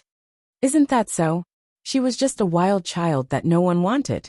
She had never been loved by a father or mother since she was young. Mother, why do you have to curry favor with her? Is it because she is different from before, and is now the crown princess of the divine land? Slap! Mu Qingya's right hand trembled as she stared in shock at her daughter, who had a somewhat sinister expression on her face. She simply could not believe that these words actually came out of her daughter's mouth. Was she bewitched? Why would he say that? Mu Rochuan couldn't believe that her mother would slap her in the face for the sake of another family's child. She screamed, Mother, I'm your biological daughter, aren't I? Why do you only think about protecting her and not think about your own daughter. For her, you can hit me like this. Are you still my mother? Mu Rochuan glared angrily at Mu Qingya before turning around and running towards the Mu estate. Eldest young miss, Nanny Chiu called out from behind her. Chapter 2880. Mu Qingya was also completely stunned, as if she couldn't understand her daughter's current behavior. She was frozen on the spot. Madam, Nanny Chiu hurriedly comforted her. Eldest miss was just momentarily distracted. She didn't mean to contradict you, madam. This servant sees that eldest miss's complexion is a bit off. Madam, you should hurry back to the Mu residence to see how eldest miss is doing. Mu Qingya naturally also saw that Mu Rochuan's situation was very strange. She was also somewhat worried about her daughter, but she was very worried about Jojo, if she didn't personally follow up. Mu Liang noticed Mu Qingya's hesitation, and he hurriedly cupped his fists and said, "Don't worry, madam. We'll do our best to search for Miss Chiao, and we'll absolutely not be careless and miss any search area." Mu Qingya smiled and nodded. "That's good. Then I'll have to trouble you, Mu Liang. You're too polite, madam." Mu Liang was flattered and hurriedly cupped his fists again. Mu Qingya was ultimately still worried about her daughter. Nanny Chiu helped her into the carriage, and they headed to the Mu residence. Shortly after entering the residence, Mu Qingya brought Nanny Chiu and the others to her daughter's Lotus Pavilion court. Mu Qingya frowned in confusion when she was told that her daughter had locked herself in her room after returning. Not long ago, when her daughter left the Mu residence to go to the Royal Academy, she still looked happy and excited, as if she yearned for the academy life. But who knew that in just a few days, she would run back as if she had suffered all kinds of grievances. Mu Qingya sighed and pushed open the door to her daughter's room to enter. "Xian'er, what's wrong with you?" Mu Rochuan was so angry that she had covered herself in the blanket and was sobbing softly. When she heard the voice, she couldn't help but cry out, "You don't even acknowledge me as your daughter. Why are you still looking for me?" Mu Qingya couldn't help but be stunned. "Why don't I acknowledge you as my daughter? Xian'er, don't throw a tantrum anymore." Mu Qingya reached out to pull the blanket off her daughter. Looking at her red eyes from crying, she frowned and said, "But someone in the academy has wronged you." Mu Rochuan burst into tears. "Mother, there's a crack in my Dantian's spiritual void realm." "What?" Mu Qingya's expression changed slightly as her gaze turned unpredictable. "A crack has appeared in your spiritual void realm?" "Yes, it's because of her. That so-called bullshit sister." Mu Rochuan couldn't help but grit her teeth and cry out, "It's because of her that my state of mind was affected. That's why she recounted everything that had happened in the academy, including the conversation that Shi Yongqian had with her. She told her mother everything without missing a single word. She poured out all her grievances, discomfort, shock, and hatred to her mother, like she was pouring out all her bitterness. She thought that her mother would definitely comfort her. But who would have thought Mu Qingya looked at her with an indifferent expression. After a long while she said, "So, you believe that the reason why your spiritual void realm ruptured is because your sister is especially outstanding. This matter has agitated you?" Mu Rochuan only felt that her mother's words were extremely grating, and her expression changed several times. She couldn't help but defend herself forcefully. She's an orphan who has no parents, and has wandered on Seekong planet for so many years. What does she have to compare with me? Silly. Mu Qingya looked at her daughter coldly. Chapter 2881. Your spiritual ruin mirror was damaged because of your unstable state of mind. How can you blame it on your sister? Your sister is an Earth-rank talisman master. Your sister knows how to draw teleportation talisman arrays, because she learned it herself. Why are you jealous of her? I'm not jealous of her. Mu Rochuan defended herself. She's nothing. She's just a pitiful little worm, who has been wandering in the lower star domain for many years. Right, how could she be jealous of such a pitiful little worm? Mu Qingya shook her head. Xian'er, you're too eager for quick success, and refuse to admit your mistake. Looking at her mother's disappointed expression, Mu Rochuan could not help but burst into tears. She was only a 17-year-old girl after all. Her tolerance was not as strong as she thought. Alright, don't cry. Mu Qingya sighed helplessly and hugged her daughter. She patted her gently on the back twice. It's not like there's no way to fix the crack in the spiritual void realm. You just need to find the herbs, and get an alchemist above the black rank, to refine a sky-mending pill for you. Mother, I'm really not jealous of her. Alright. Mu Qingya nodded with a smile. She knew that the girl was thin-skinned, and could not put down her pride, so she went along with her. Xian'er, you have to remember that your sister is a talented person. You have to be on good terms with her. You're not allowed to say things like what you said today about a pitiful little wild child in the future. Mu Rochuan sobbed and nodded. She felt a little vexed and regretful. She had said those things to Arbor in front of so many people. If these words were to reach Arbor's ears, things would not end well.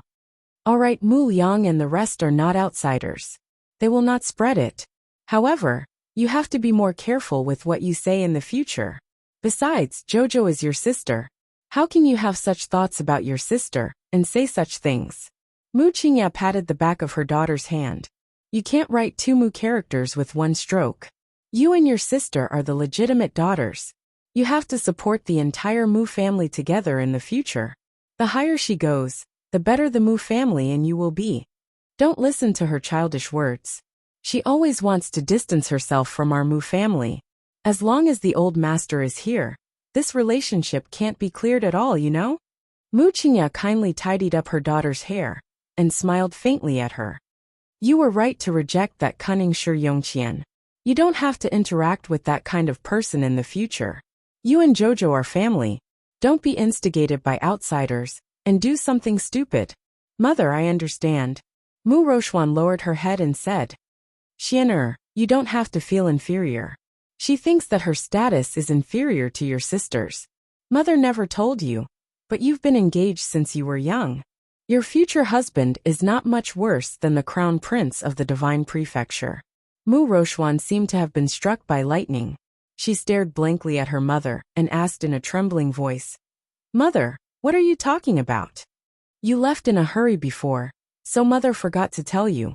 Originally, I wanted to find an opportunity to visit you at the academy and tell you about this. Since you're back, I'll tell you. Chapter 2882. Xian'er, you're also the future crown princess.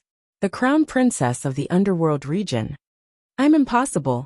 Mu Rochuan's eyes widened as she looked at her mother in disbelief.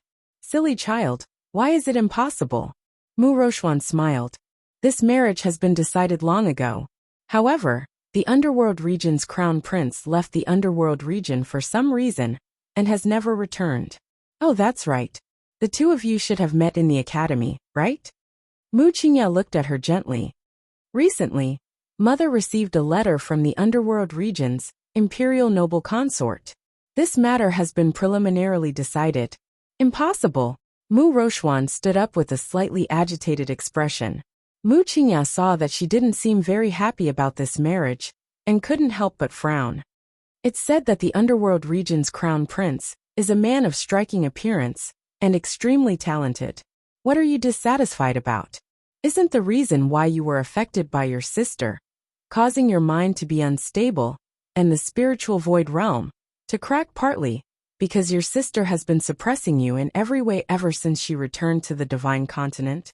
Not only is her talent more outstanding than yours, even her status is more noble than yours. As long as you marry the underworld region's crown prince, you will be the official underworld region's crown princess in the future. I don't even know this person. Mu Rochuan couldn't help but cry out agitatedly. I am not marrying. Mother, don't randomly matchmake me.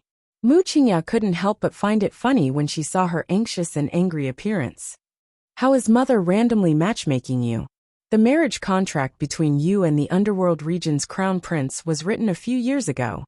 She took out a yellow storage talisman from her pocket, and took out an exquisitely carved ebony box. She handed it to Mu Rochuan. Take a look at this marriage contract. Mu Rochuan opened the ebony box with trembling hands, and took out a slightly yellowed marriage contract that had the fragrance of ink. She read line by line, and felt her vision darken. The marriage contract was written very clearly. It was a promise made by the imperial noble consort Lu to thank the Mu family for saving her. When her son came of age 20 years later, he would come and ask for the Mu family's eldest daughter's hand in marriage. The marriage contract didn't specify what kind of favor it was. No, I have no feelings for this underworld crown prince. I don't even know him. I won't marry him. Mu Rochuan threw the marriage contract out. Mu Qingya's expression changed several times. She looked at her daughter coldly. Xian'er, you're too willful and reckless. Your father is also aware of this matter. Your marriage is already set in stone. After you return to the academy, you should spend more time with the underworld crown prince. You don't have to say anything. Seeing that her daughter still wanted to refute, Mu Qingya raised her hand to stop her. Partners are all born from experience. If you don't spend more time with Ming Province's crown prince, how do you know that he won't be your future husband? Besides, there is already a marriage certificate as proof. You are his woman when you are alive, and you can only be a ghost of the Ming family when you die. Mu Rochuan's face turned pale as if she was struck by lightning. Mother actually said such decisive words to her, not giving her any leeway to refute? Royal Academy Donglin Garden. When Xiaomu woke up from her daze, she reflexively activated her inner vision and carefully examined the object enveloped by the hazy mist inside her spiritual mound. This thing looked a bit like a white duck egg. Could it be that she accidentally swallowed some egg? She hurriedly dug out the 2 white duck eggs and heaved a sigh of relief. She felt that she was a bit nervous. 8 night watch ended. I'll adjust the time tomorrow and sleep to sleep. Chapter 2883. Looking at the perfectly intact egg in her hand, Arbor thought to herself that she was seriously ill. Why did she think that she had eaten an egg by mistake? She focused her mind and carefully looked at the foggy thing in her spiritual mound realm for a while. After distinguishing it again, she felt that the thing that was tightly wrapped in the fog did not look like a white duck egg, but more like a spherical object. What was it? She could not figure it out, and at this moment, her divine sense had automatically withdrawn from her inner sight. She retracted her gaze, but her gaze was somewhat dazed as it landed in front of her. Strange, when did she return to her own room in Donglin Garden? The little guy turned over and sat up, looking around. He lifted the blanket and was about to jump down when he felt his little head become dizzy. She quickly leaned against the bed frame and gently massaged her swollen forehead. It was already 10 o'clock in the night. Why was Donglin Garden so quiet, without any sound of people? Could it be that Qi Xianxian and the rest had not returned from class? Arbor held onto the stool beside the bed and stood up. She did not dare to shake her head, as she felt a little uncomfortable. Why was there no one here? She pushed open the door and walked out. Looking at the empty courtyard, she was a little dazed. Where did Emolien go? The little Emperor Jojo was sick, and there was no one in the house. The little fellow's little face unconsciously scrunched up into a ball. He sat dejectedly on the doorsill, propping up his chin with one hand as he angrily stared at the pitch-black courtyard. After waiting for a full 15 minutes, there was really nothing in the courtyard other than the sound of the wind. Sir Jojo was a little angry. Usually, before the sky turned dark, everyone would have left school. Why was she the only one in Donglin Garden today? Even the kitchen maid who usually held a spatula and made a fuss was nowhere to be seen. Jojo was very angry. She puffed up her little face, steadied herself, and slowly stood up, walking towards the courtyard door. She sat on a small stone stool at the courtyard door, hugged her body, and supported her chin with her 2 little hands, staring at the road in front of her. It was dark and led to the largest cultivation hall in the north of the learning area. No one came over at all. There wasn't even a single star in the dark sky, let alone a moon. It was so dark that he couldn't see the road under his feet. The little fellow became more and more depressed. He lowered his little chin and called out in a muffled voice, "Qiu, why is there no one here?" She pursed her lips and lowered her head to lie on her knees. A few minutes later, he suddenly realized that something was wrong. Qiu, Dian, dirt lump. Arbor suddenly jumped up from the ground His small face suddenly filled with a layer of nervousness. Her figure flickered as she tried to enter the paradise planet. However, she was repelled by a powerful force. Jojo took a few steps back. His little face instantly turned pale, and his heart was in a mess. Chocho, where are you? Little ball. In the past, Chocho would respond to her every call. Even when Chocho was in seclusion, she could still feel a faint connection with Chocho. But now, she suddenly realized in a panic that she couldn't feel anything at all. Chocho. Arbor didn't know what to do now. She jumped down from the small stone stool and suddenly summoned the pharaoh from her conscious. She held it tightly in her hand and looked around cautiously. Chapter 2884. What was going on? In reality, she could sense that there wasn't any dangerous aura around her. But she couldn't enter her paradise planet. Chocho had also lost contact with her, and Dian and Little Pimple had both disappeared. If they weren't being controlled by someone's spiritual pressure, then why? Everyone seemed to have disappeared in an instant, which made her suddenly wonder if Chocho and the others had never existed. Was she dreaming? I'm impossible. Emolien, the little fellow shouted. Duanyu. Xian. Arbor abruptly turned around and looked at the empty courtyard. When she turned around again, there was still nothing on the pitch-black path. Emolien. Arbor called out everyone's names, but no one answered her. This made her feel like she had fallen into an ice cellar, as if she had returned to the past. She had nothing left. Boom. She was horrified and abruptly looked up at the pitch-black night sky.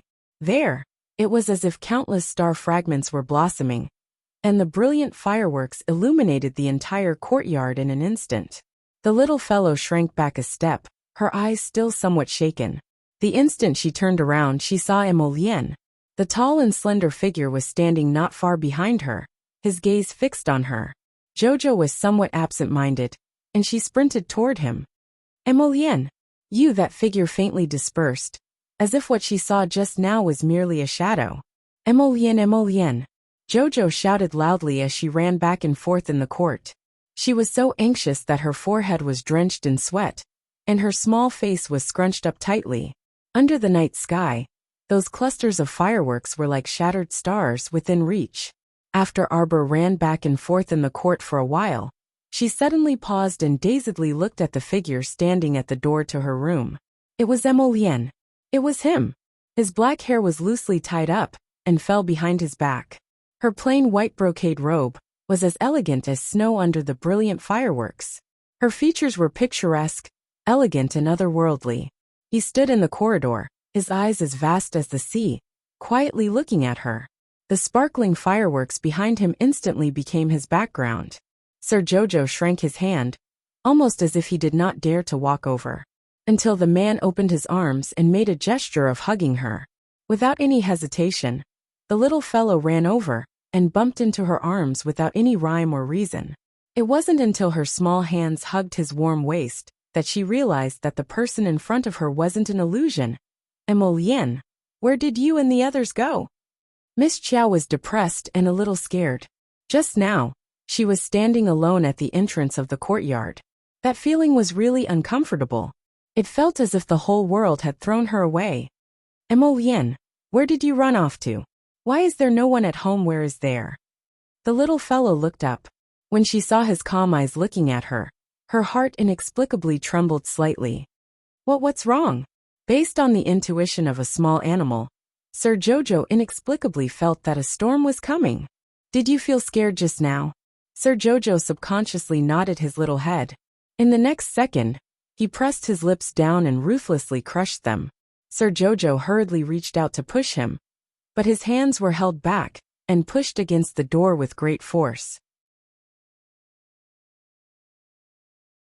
Chapter 2885. When I lost everything, I also felt fear and terror.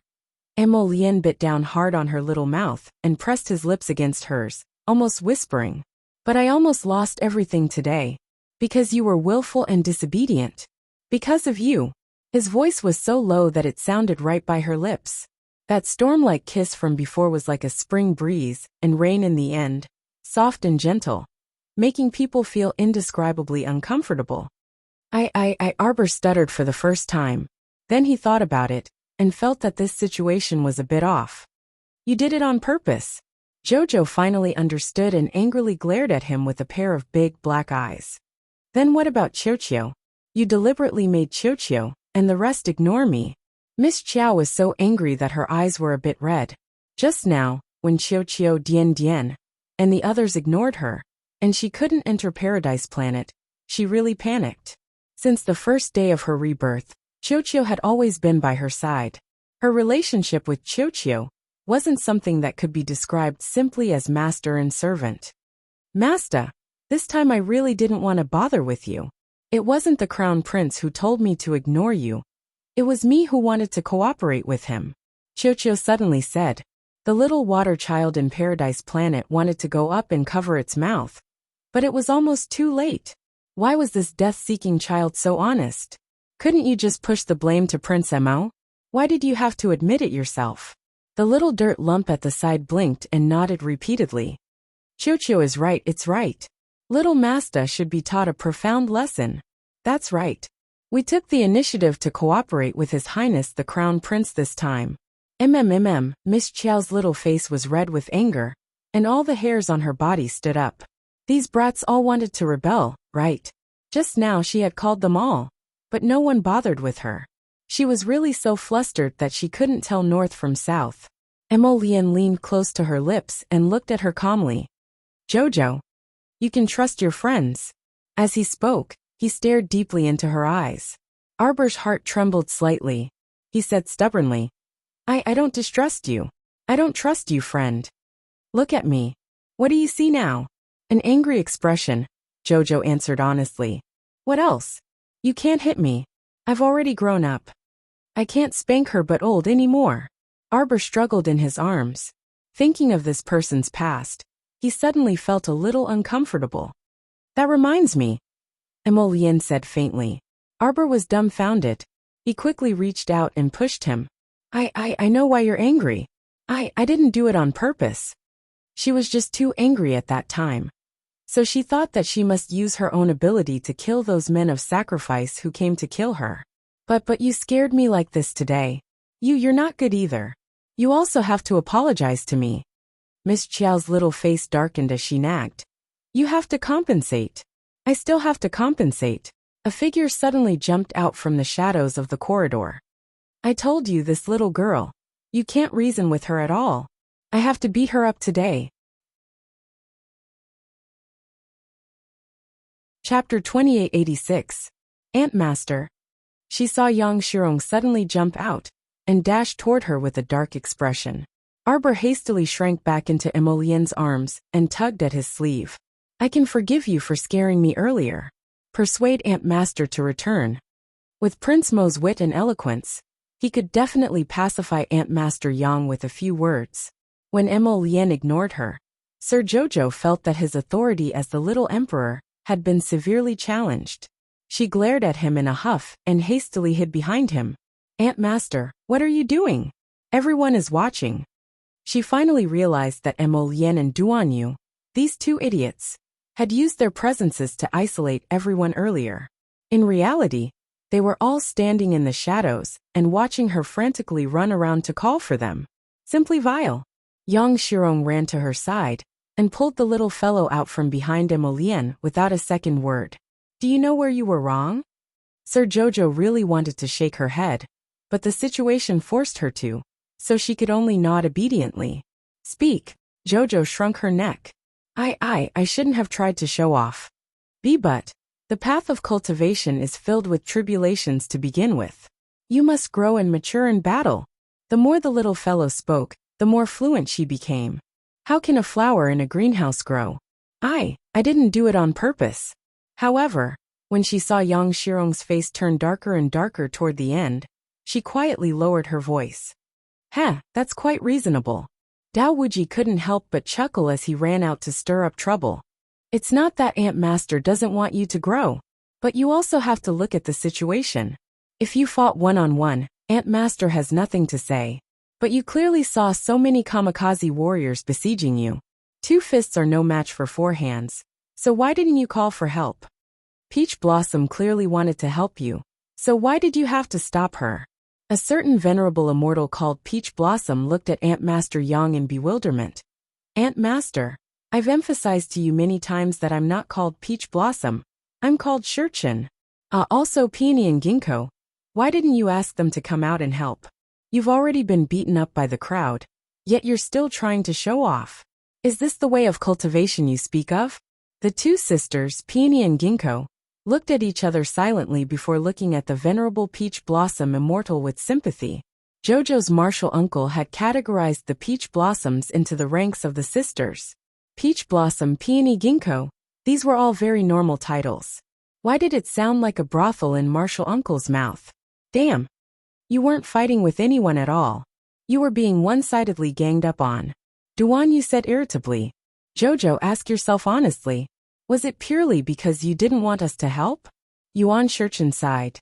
No. You don't remember us at all. Xiaomu's heart sank with a thump.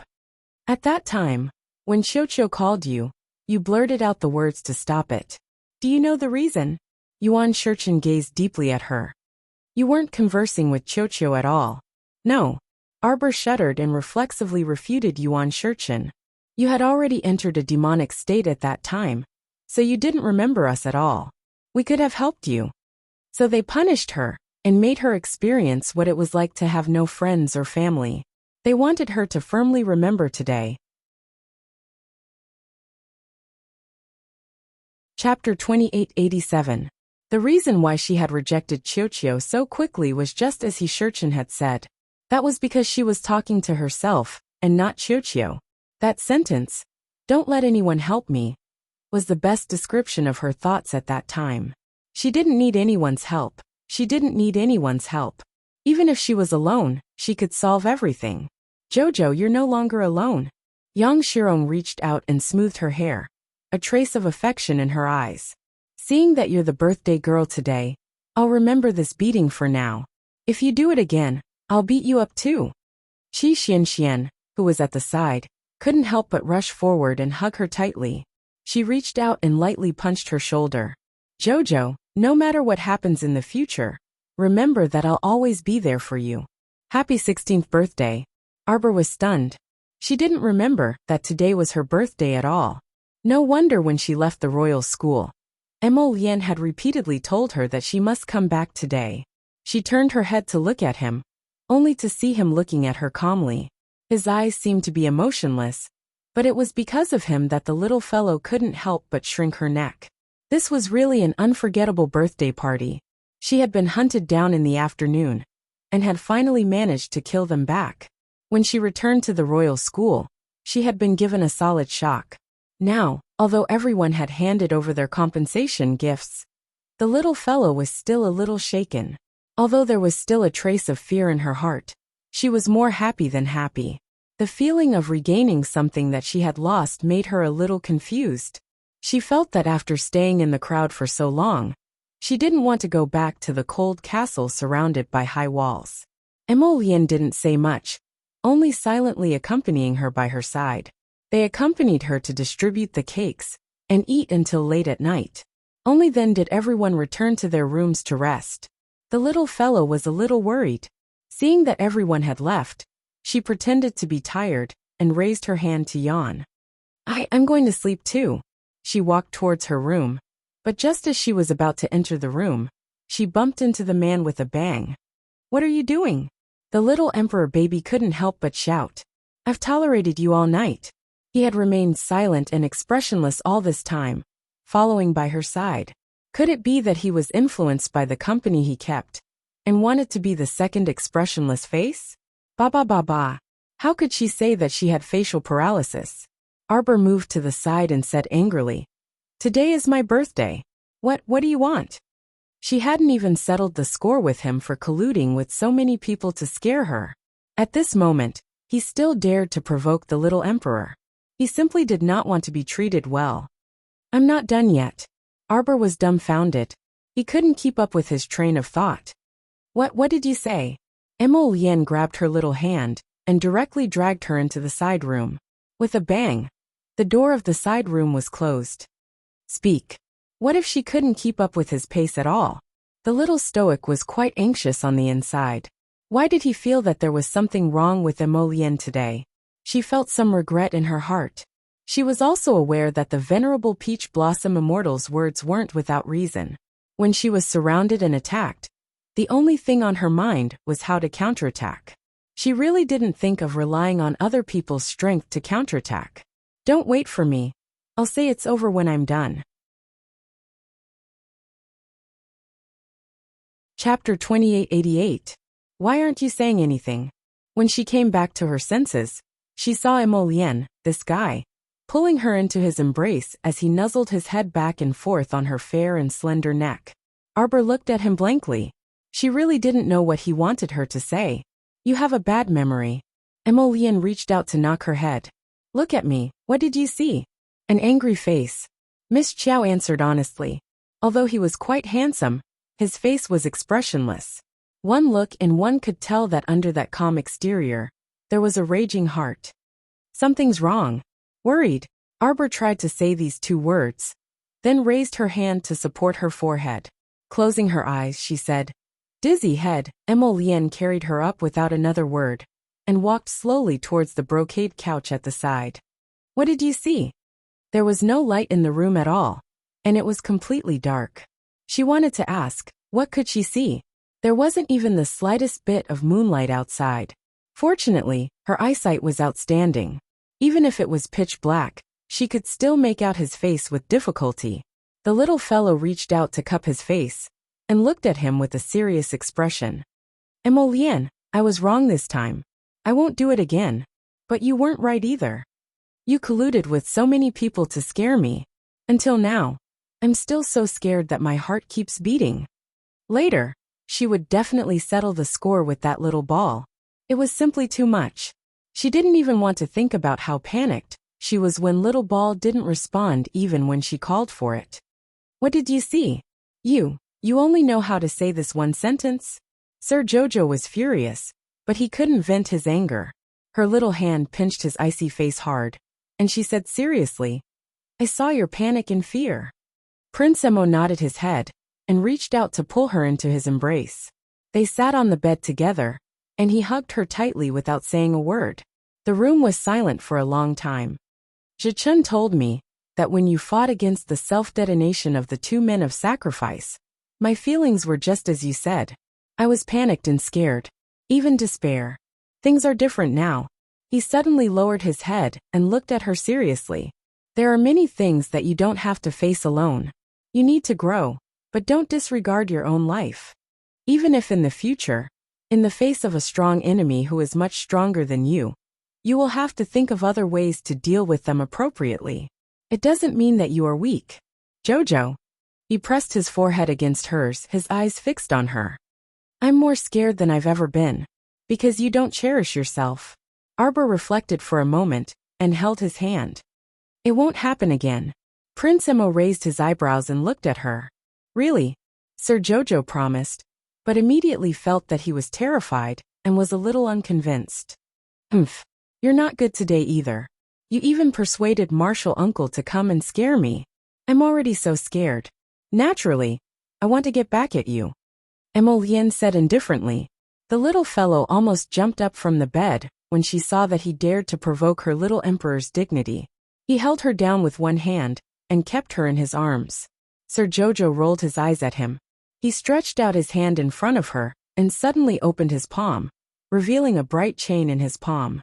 The most special thing was that the pendant was a pentagram. Chapter 2889. Sir Jojo, who was about to properly debate with him, silently reached out to take the pentagram necklace in his hand. His fingers stroked that sparkling star with joy. This star was silver in color. It was very bright and dazzling, just like the stars in the sky. It was very dazzling as it flickered. For you, he murmured next to her ear. He took the pentagram from her hand, and lightly tossed it into the air. That star suddenly emitted a dazzling light, and the instant light illuminated the pitch-black room. The little stoic couldn't help but reflexively close her eyes. When she opened her eyes again, she was almost stupefied by the wondrous scene in front of her. Countless illusory fragments of stars appeared on this pitch-black roof, twinkling as if the entire starry sky outside had been moved into the room. It was truly too surprising. Jojo. He lowered his head to look at her and murmured, "Happy birthday. I'm giving one of my stars to you." He reached out to cup her small face and kissed her lightly trembling eyelashes. No matter how dark the road is, how long the night is, or how unpredictable the future is, this star will always be with you. This star can accompany you all the time. Do you like it? Emolien asked softly. Arbor's nose was a bit sour, but he nodded silently and smacked his lips on his cheek. I like it. Don't worry, when I encounter danger in the future, I'll definitely think of you guys first. I definitely won't be beaten by a crowd again. The path of growth will be filled with countless difficulties and dangers, so I'll protect myself even more properly. I definitely won't let you feel fearful or fearful. She watched as he gazed indifferently at her. The little stoic's heart stifled, and she beckoned with her hand, summoning that twinkling star into her hand. She prattled in all seriousness. I, Arbor, swear on one of Emolien's stars. I must protect myself well in the future. At the same time as I train, I must cherish Emo Qiao, Lian Qiao, as great life person, even more. Prince Emo curved his lips and nodded, lowering his head to kiss her forehead. Remember what you said today. 7 o'clock the next day. Arbor was about to head to the cultivation hall when he saw Mu Xingchen rushing over. Big brother was in seclusion yesterday and missed little sister's birthday. Mu Xingchen looked at her apologetically. Arbor's expression was calm. It's just a small birthday. You've reached a critical juncture in your cultivation, so you don't need to worry about me. This is a small gift from Big Brother. Mu Xingchen took out a purple wooden box and handed it to Arbor. When Xiaomu opened it, she was slightly surprised. Mu Xingchen actually gave him a rare West Snow Lotus. If this thing was combined with the longevity fruit, the longevity pill refined would not only be able to extend one's lifespan by 100 years, but most importantly, it could also restore one's youthful appearance. This is too precious. I know you like to collect medicinal herbs, Mu Xingchen hurriedly said. So, I remembered that when I was out adventuring in the early years, I came across a saint-grade medicinal herb by chance. I don't have much use for it anyway, just take it. No matter how precious something is, it can't compare to you. You're my most precious little sister, Mu Xingchen said indifferently. Upon seeing this, Emolien and the others tactfully didn't disturb them. They merely followed the two of them out of Donglin Court's doors at a distance. Rochuan returned to the sovereign capital without permission. Mu Xingchen said with a frown. I contacted Madame yesterday and said she won't be back for a few days.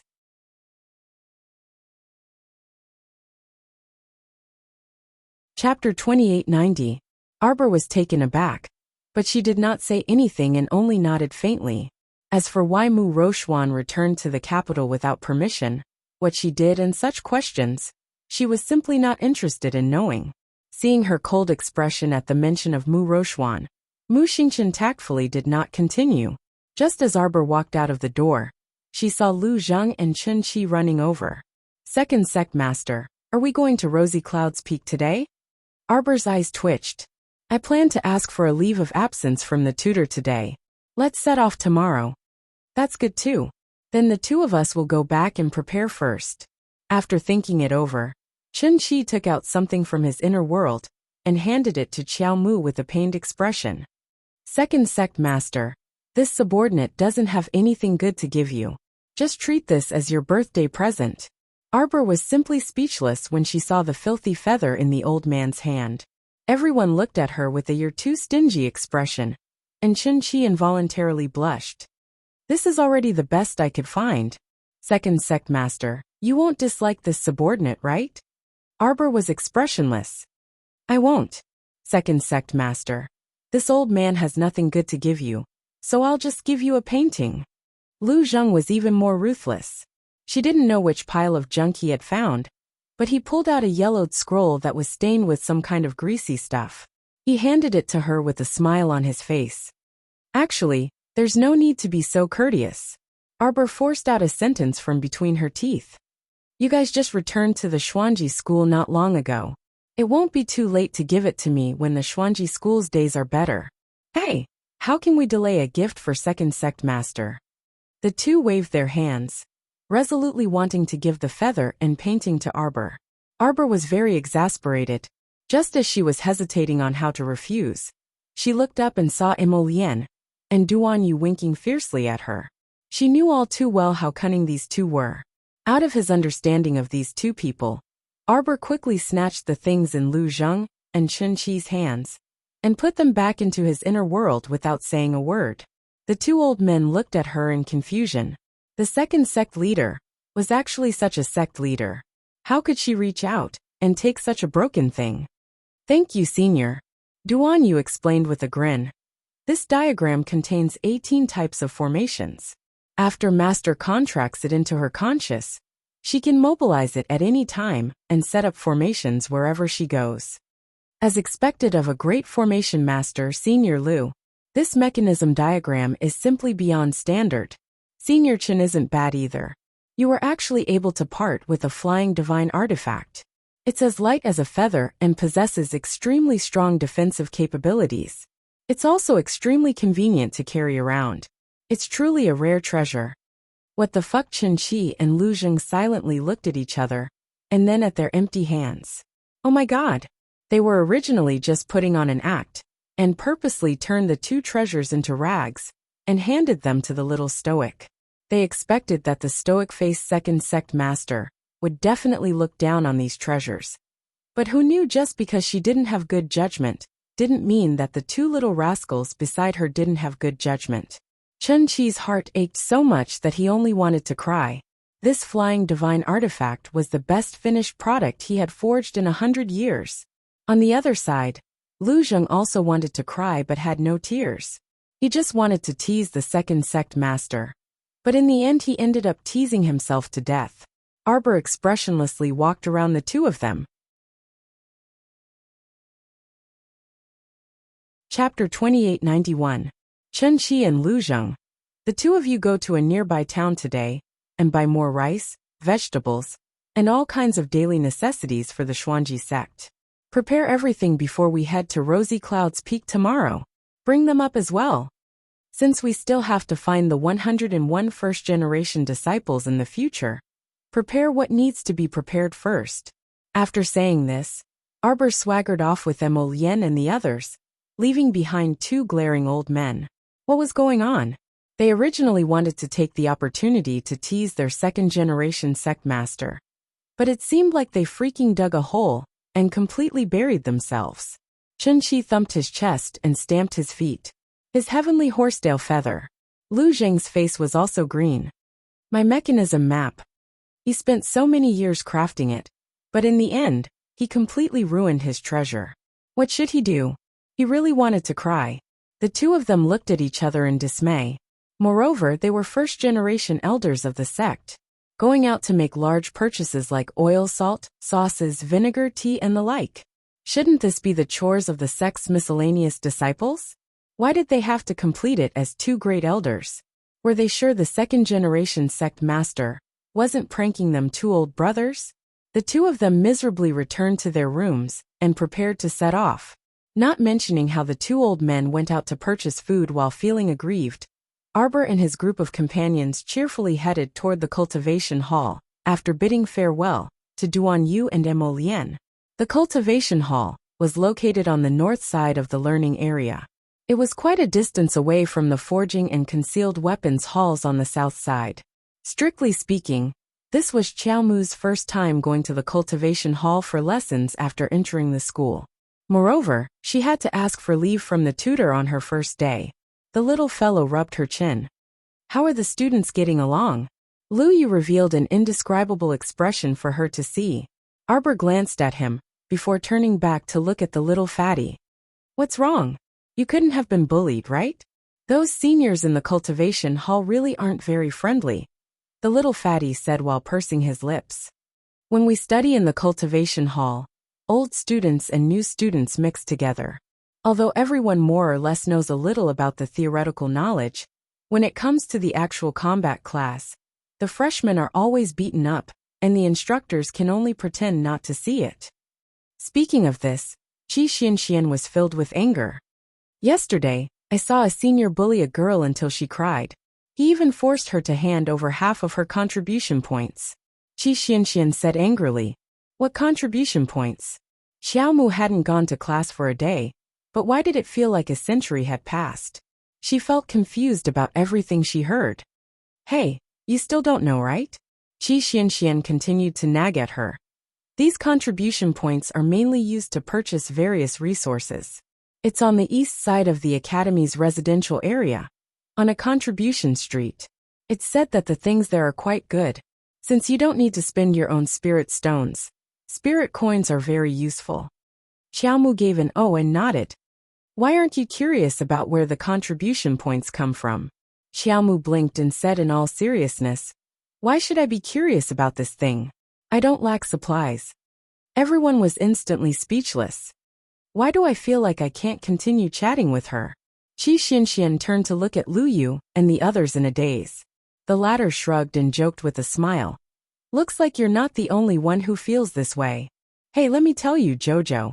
After we enter the academy, every new student will be given 10,000 contribution points.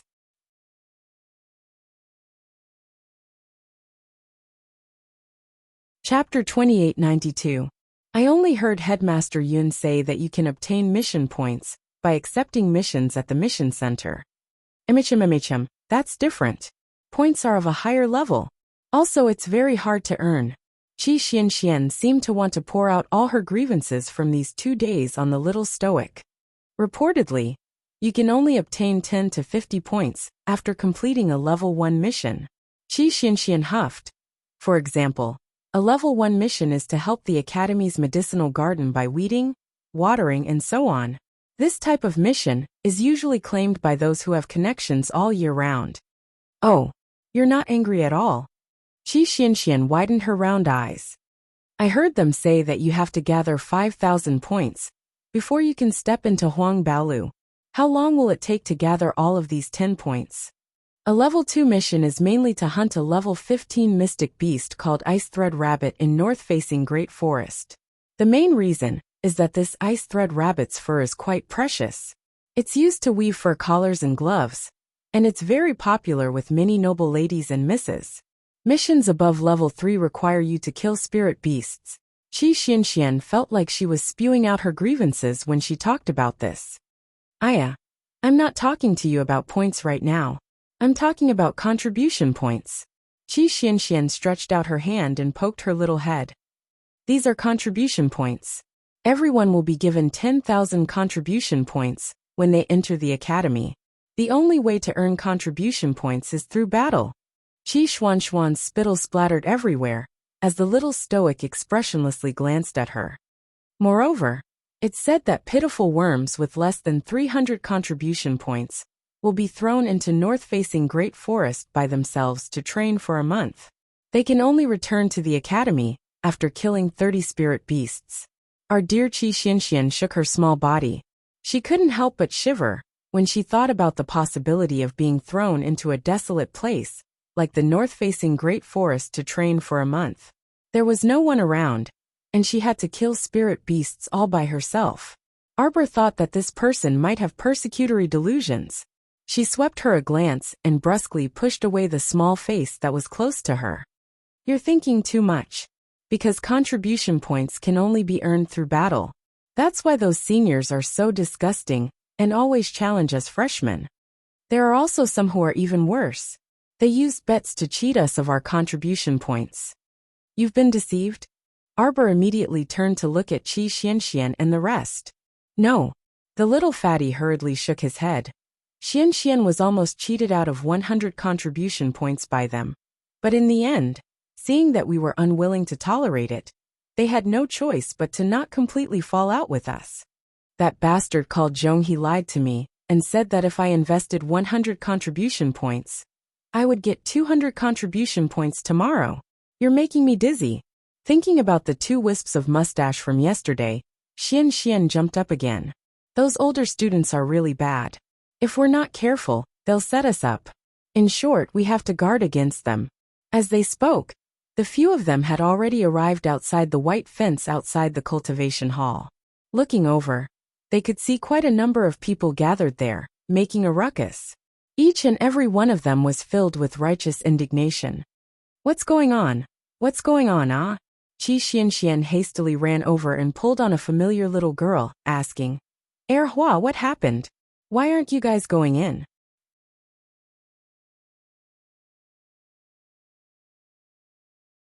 Chapter 2893. That bastard Huang Qishan is up to something again. The girl called Hua, who was about the same age as Xianxian, angrily puffed up her face and shouted. He set up a table at the entrance. It's fine to say that he wants to enter the cultivation hall, but he wants to challenge and win against the 10 seniors. The loser will have to transfer 1,000 contribution points to them. What? Qi Xianxian angrily scolded with her hands on her hips. She felt hot blood rushing to her head. Has this Huang Qishan gone crazy thinking about contribution points? Isn't that so? I heard that he has his eyes set on a heaven-grade longevity pill on the contribution street, and it costs 10,000 contribution points to buy it. He only has 3,000 contribution points with him now. He's definitely thinking of ways to take it from us. Qi Xianxian hurriedly took a step back and muttered with a stingy face. Hey, I definitely can't give my contribution points to him. After such a long time, the cultivation hall's teachers still haven't come out. They definitely know about this, and are hiding in the dark to observe us. Those teachers were also very unreliable. Usually, when they saw the seniors bullying the freshmen, they would turn a blind eye to this kind of situation. They didn't treat the freshmen seriously at all. Arbor silently took 2 steps back from the crowd. Actually, she didn't care about contribution points at all. She didn't even care about those high-grade contribution points. Today, she was only here to take a small break. But she couldn't even enter the cultivation hall's main door. The cultivation hall's contribution points ranking is out. Someone shouted excitedly, and everyone ran towards the entrance. Through the white fence, one could see a black crystal tablet erected at the entrance of the cultivation hall. On top of it, there were water ripples and rows of names appeared. The cultivation hall was the majority of the Imperial School's students, and there were more than 8,000 of them.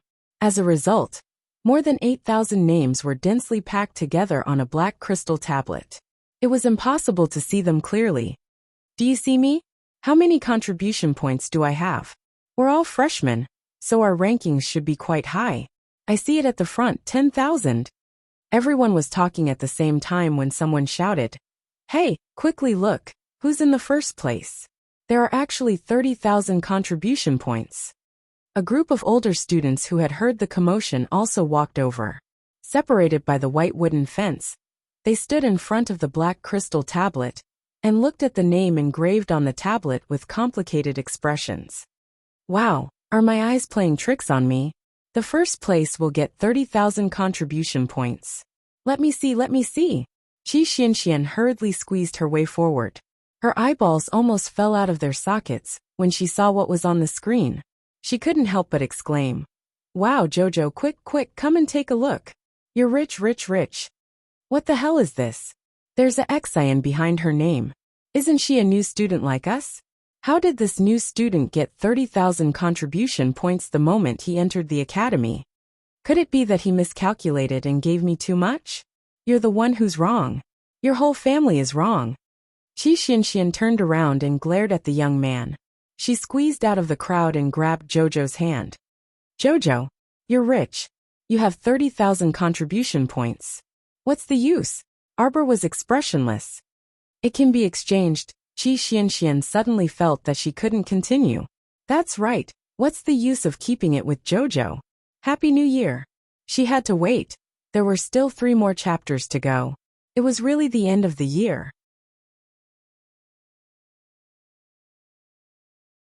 Chapter 2894. The little fatty rubbed his nose. I'm just curious. Who on earth transferred so many contribution points to Qiao Qiao? Does that even need to be said? Qi Xianxian rolled her eyes at him. It must be His Highness the Crown Prince, and His Highness Rongli. I guessed it. Arbor's mouth twitched. At the same time, Duan Yu and Mo Lian, who were also admiring the contribution points ranking on their own branch's black crystal tablet, were surrounded by many people. How can His Highness the Crown Prince Prince Chen have 0 points? There must be something wrong with this thing. They probably didn't accumulate enough contribution points for His Highness to enroll in the school. This is too deceptive. Don't worry, Your Highness. Let's each donate some points to increase His Highness's contribution points. Right. I approve. Emilian and Duanyu, what happened? Why did so many people in the branch eagerly step forward to donate points to him? I'll donate 300. 500, I'll donate 500. Your Highness, I'm called Zhou Sheng. I'll donate 1,000. Your Highness, I'm called Wang Gui. Wang Gui is me. I'll donate 2,000. Duanyu looked at the girl called Wang Gui and winked at him. He felt a bit uncomfortable soon. The two people's contribution points ranking in the forging branch and concealed weapons branch shot up in a straight line. Arbor didn't know about these 2 episodes, but she found it a bit funny. Those 2 people were baffled. Why did they give her all these contribution points? Qi Xianxian chuckled and said, "They must be making you buy some good food." Arbor was expressionless. "I'm not a foodie." The group of senior students who were separated by the white fence were looking at them with complicated expressions. "Hey, who is Arbor at the top of the contribution points ranking? Come out and let brother take a look." Huang Qishan couldn't go up to stop his brother and saw his brother, Su Fugui, boldly standing at the fence entrance and speaking with a chuckle. "Who are you calling big brother?" Qi Xianxian slammed her hand on the gate, but she was repelled by a force. The gate had been covered by the spiritual pressure of a level 11 spirit master. It was really hard to break in like this. Arbor hurried forward to support her. His dark eyes looked at Su Fugui. "What's your name?" Su Fugui inexplicably shuddered. He only felt that when the little girl's pair of icy bead-like eyes coldly looked at him, it was rather frightening. "Open the door obediently," Arbor said coldly. "Take your lackeys and crawl away." Huang Qishan did not expect that Arbor would really come to the cultivation hall for lessons. Wasn't she the crown princess of the divine land? These people from the upper echelons of society came here just so that they could tell others that they had graduated from the royal school and earned some credits. How could they really come here to attend classes so early in the morning? He still remembered how the crown princess had insulted him. Su Fugui didn't understand the situation, so he better not implicate his brother. Open the door." Huang Qishan kicked his brother's butt. The latter was baffled, and she moved to the door in bewilderment before glancing at Xiaomu again. "Hurry and open it." Su Fugui's hand trembled when Huang Qishan shouted, and he hastily withdrew all of the spiritual pressure on the gate. He opened the door and looked at the little stoic leading the way. Boring. Arbor swept them a glance and walked straight to the instructor's resting area. When everyone saw this, they silently lit a candle in their hearts. Chapter 2895. Of course, there were also those who did not understand the situation. They tugged at the sleeves of the people beside them and inquired about Arbor's background. "Close the door," Huang Qishan ordered. Su Fugui was about to make a move. Arbor turned around and coldly stared at them. "What are you doing?" Huang Qishan was stunned. He smiled and said, "Crown Princess, we want to have a friendly match with the freshmen. We hope that you won't stop us." "What kind of friendly match is this? You're just eyeing the contribution points in our pockets. You're thinking of ways to cheat us," Qi Xianxian pointed out bluntly. "Preposterous." Huang Qishan glared at Qi Xianxian. "Line up outside. Same rules if you want to enter. You have to defeat 10 seniors." Arbor retreated and stood in front of one of the seniors. She looked at the other party with a wooden face. "I'll challenge you." That senior shook his head like a rattledrum. "You can't do that, Crown Princess." What kind of joke was this? This Crown Princess had a huge existence like Sand Scorpion by her side. Him challenging her? Unless his brain was flooded with water. "You're a golden branch and jade leaf. We don't dare to challenge you," the man said flatteringly as he took 2 steps back. "I don't summon spiritual beasts." Arbor looked at him indifferently. "If you can take 3 moves from me, I won't interfere in today's matter. If you can't even take 3 moves, Transfer all your contribution points to me. Everyone was dumbstruck. They felt that the scene in front of them was changing rapidly. The plot was changing so fast that it was impossible to guard against it. That person still shook his head like a rattledrum and took a few steps back. No need, Crown Princess. He had a special premonition. Since the little Crown Princess dared to say such words, she must have a card up her sleeve. He would not go up and look for a beating. He had to admit that this brother's sixth sense was very accurate.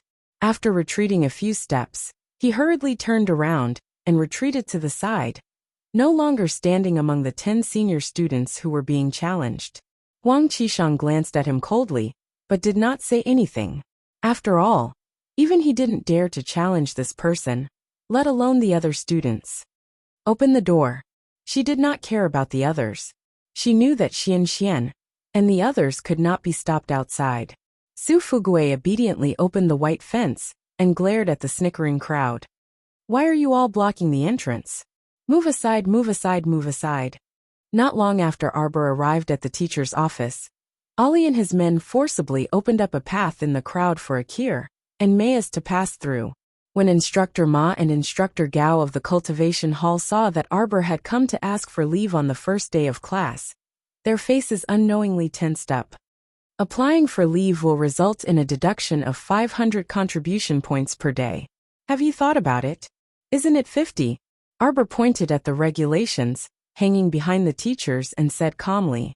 Instructor Gao, who had been slapped in the face on the spot, calmly raised his hand and rubbed his nose. That's for other people. You are a classmate with an unusual status. If you ask for leave, it must be 500. You're too much of a scam.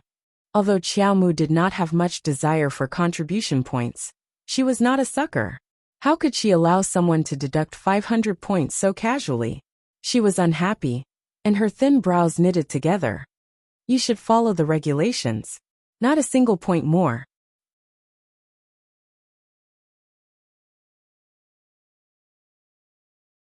Chapter 2896.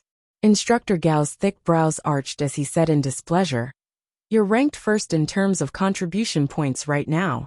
I originally wanted to arrange for you to talk about your cultivation experiences with the students tomorrow. Now that you're taking leave like this, how am I supposed to arrange my work, huh?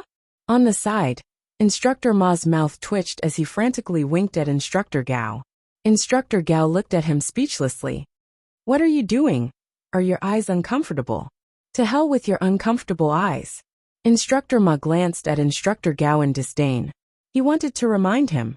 On the first day of school, this little stoic did something so out of line. Hadn't it only been 2 days? Why did he want the stoic face to talk about her learning experiences again? There was simply no hope for her to talk about anything with this stoic face of hers. I don't have any cultivation experiences. The little stoic glanced at the two instructors indifferently. But I can spar with the students one-on-one. If they're willing. No one would be willing, right? Instructor Ma was speechless and secretly rolled his eyes. All right then, I'll ask them tomorrow. Teacher Gao reached out and stamped her leave request. 500 contribution points will be deducted for a day. Deduct 1,000 points for more than 7 days. Bam! The little stoic slammed the two instructors' door shut. She was still fuming when she walked out, her small face brimming with indignation. They were simply too heartless. Wasn't it just asking for leave? They actually had to deduct contribution points. No wonder these students were all so tight on their days.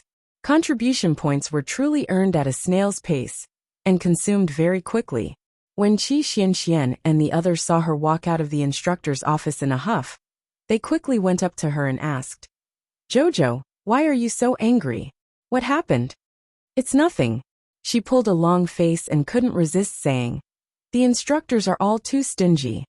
Qi Xian stifled her laughter. They made things difficult for you? Arbor harumphed. If Su Fugue and the others stop you from entering in the future, release your spirit beasts and let them bite you however you like. A tall black shadow suddenly appeared in front of her. Arbor looked up, and the concerned expression on his little face instantly turned cold. Get out of the way. Xiao Xiao. I have an important matter that I want to discuss with you in private. Ming Yasi stood ramrod straight in front of Qiao Mu with an unyielding attitude. The little stoic was a bit angry at once, and she pulled Qi Xianxian back a step. Jojo. Ming Yas reached out to grab her wrist. Arbor retracted his hand and flipped it over. His wrist brushed past the back of his hand as if it was boneless, and he quickly retracted it back into his sleeve. Arbor glared angrily at Nias in front of him and shouted angrily, "Get out of the way! What do I have to say to you?" Ming Yas didn't get angry.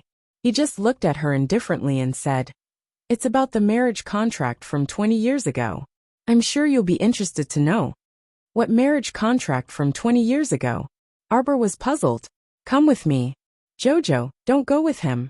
Qi Xianxian grabbed Arbor's arm and stared guardedly at Ming Yas as he turned around and left. "This guy is tricking you." "Humph, of course I won't go with him."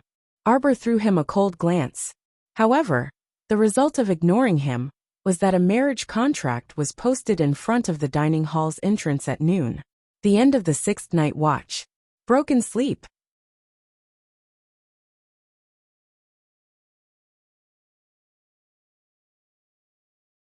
Chapter 2897.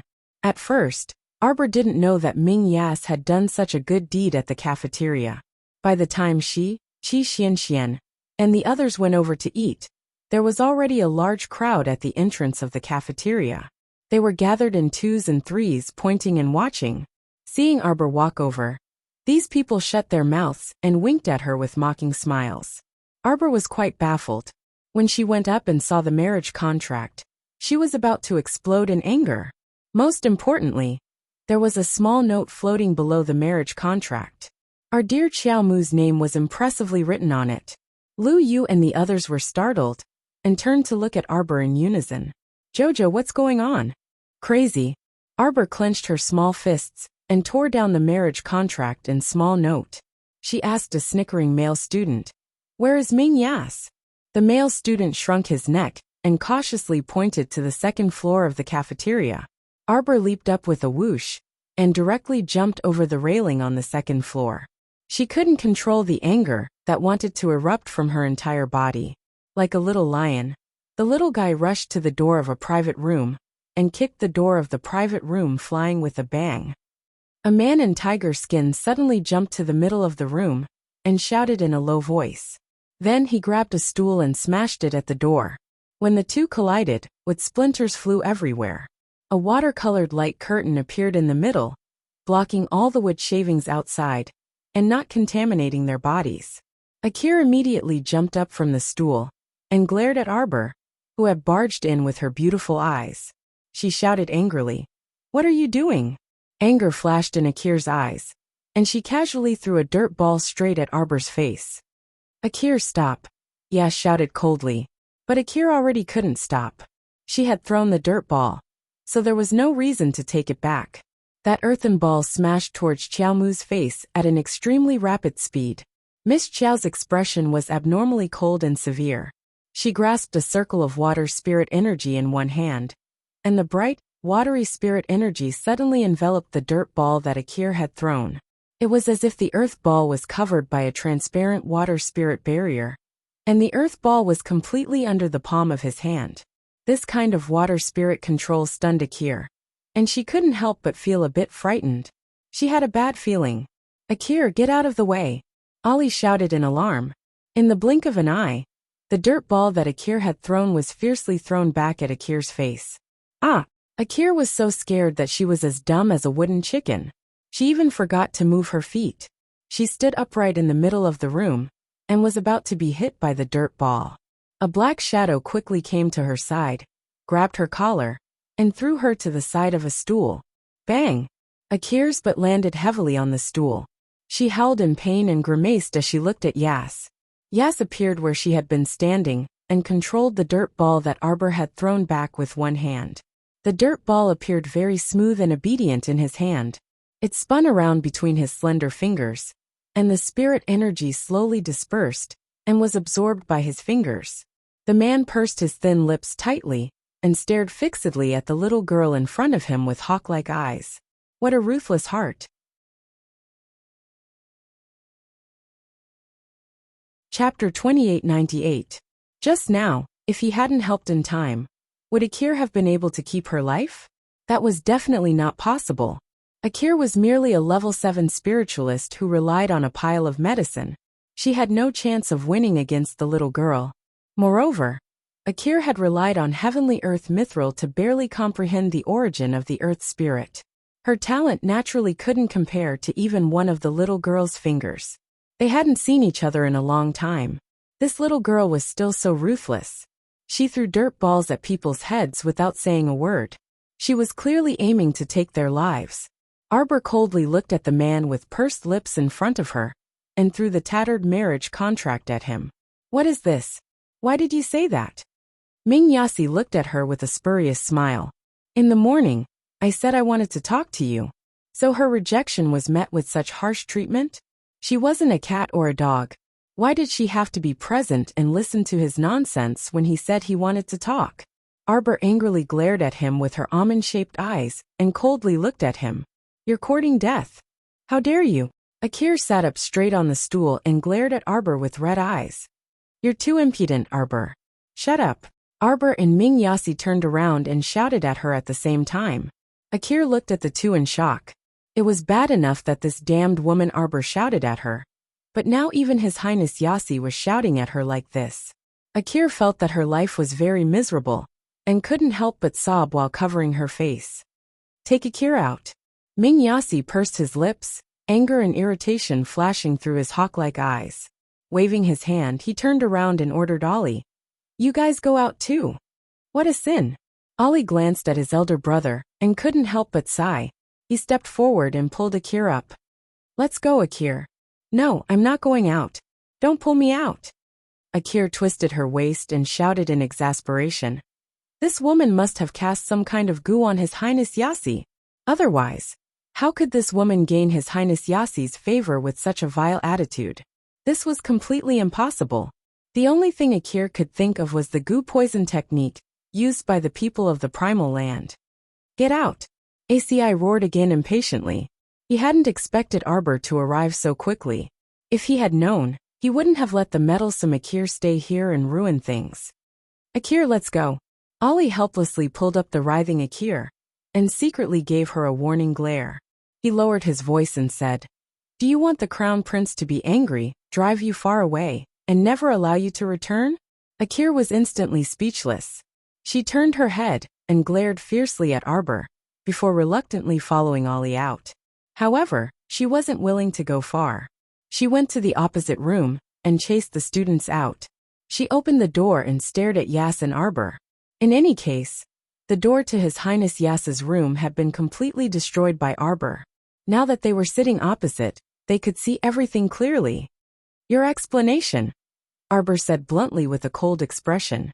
Yas raised his hand, and a defensive barrier appeared around the two of them, completely isolating them from the outside world. Seeing this, Akir was so angry that she jumped up and scolded with a sour expression. What do they want to do by hiding in the room? You're tuning in to the Dreamy Chapters YouTube channel. We're so grateful for your support, and don't forget to subscribe to join us on this incredible journey through captivating stories. Your generosity through donations truly makes a world of difference, as it's the primary source of revenue that allows me to expand and enhance this channel for you. Thank you from the bottom of my heart for being a part of this adventure.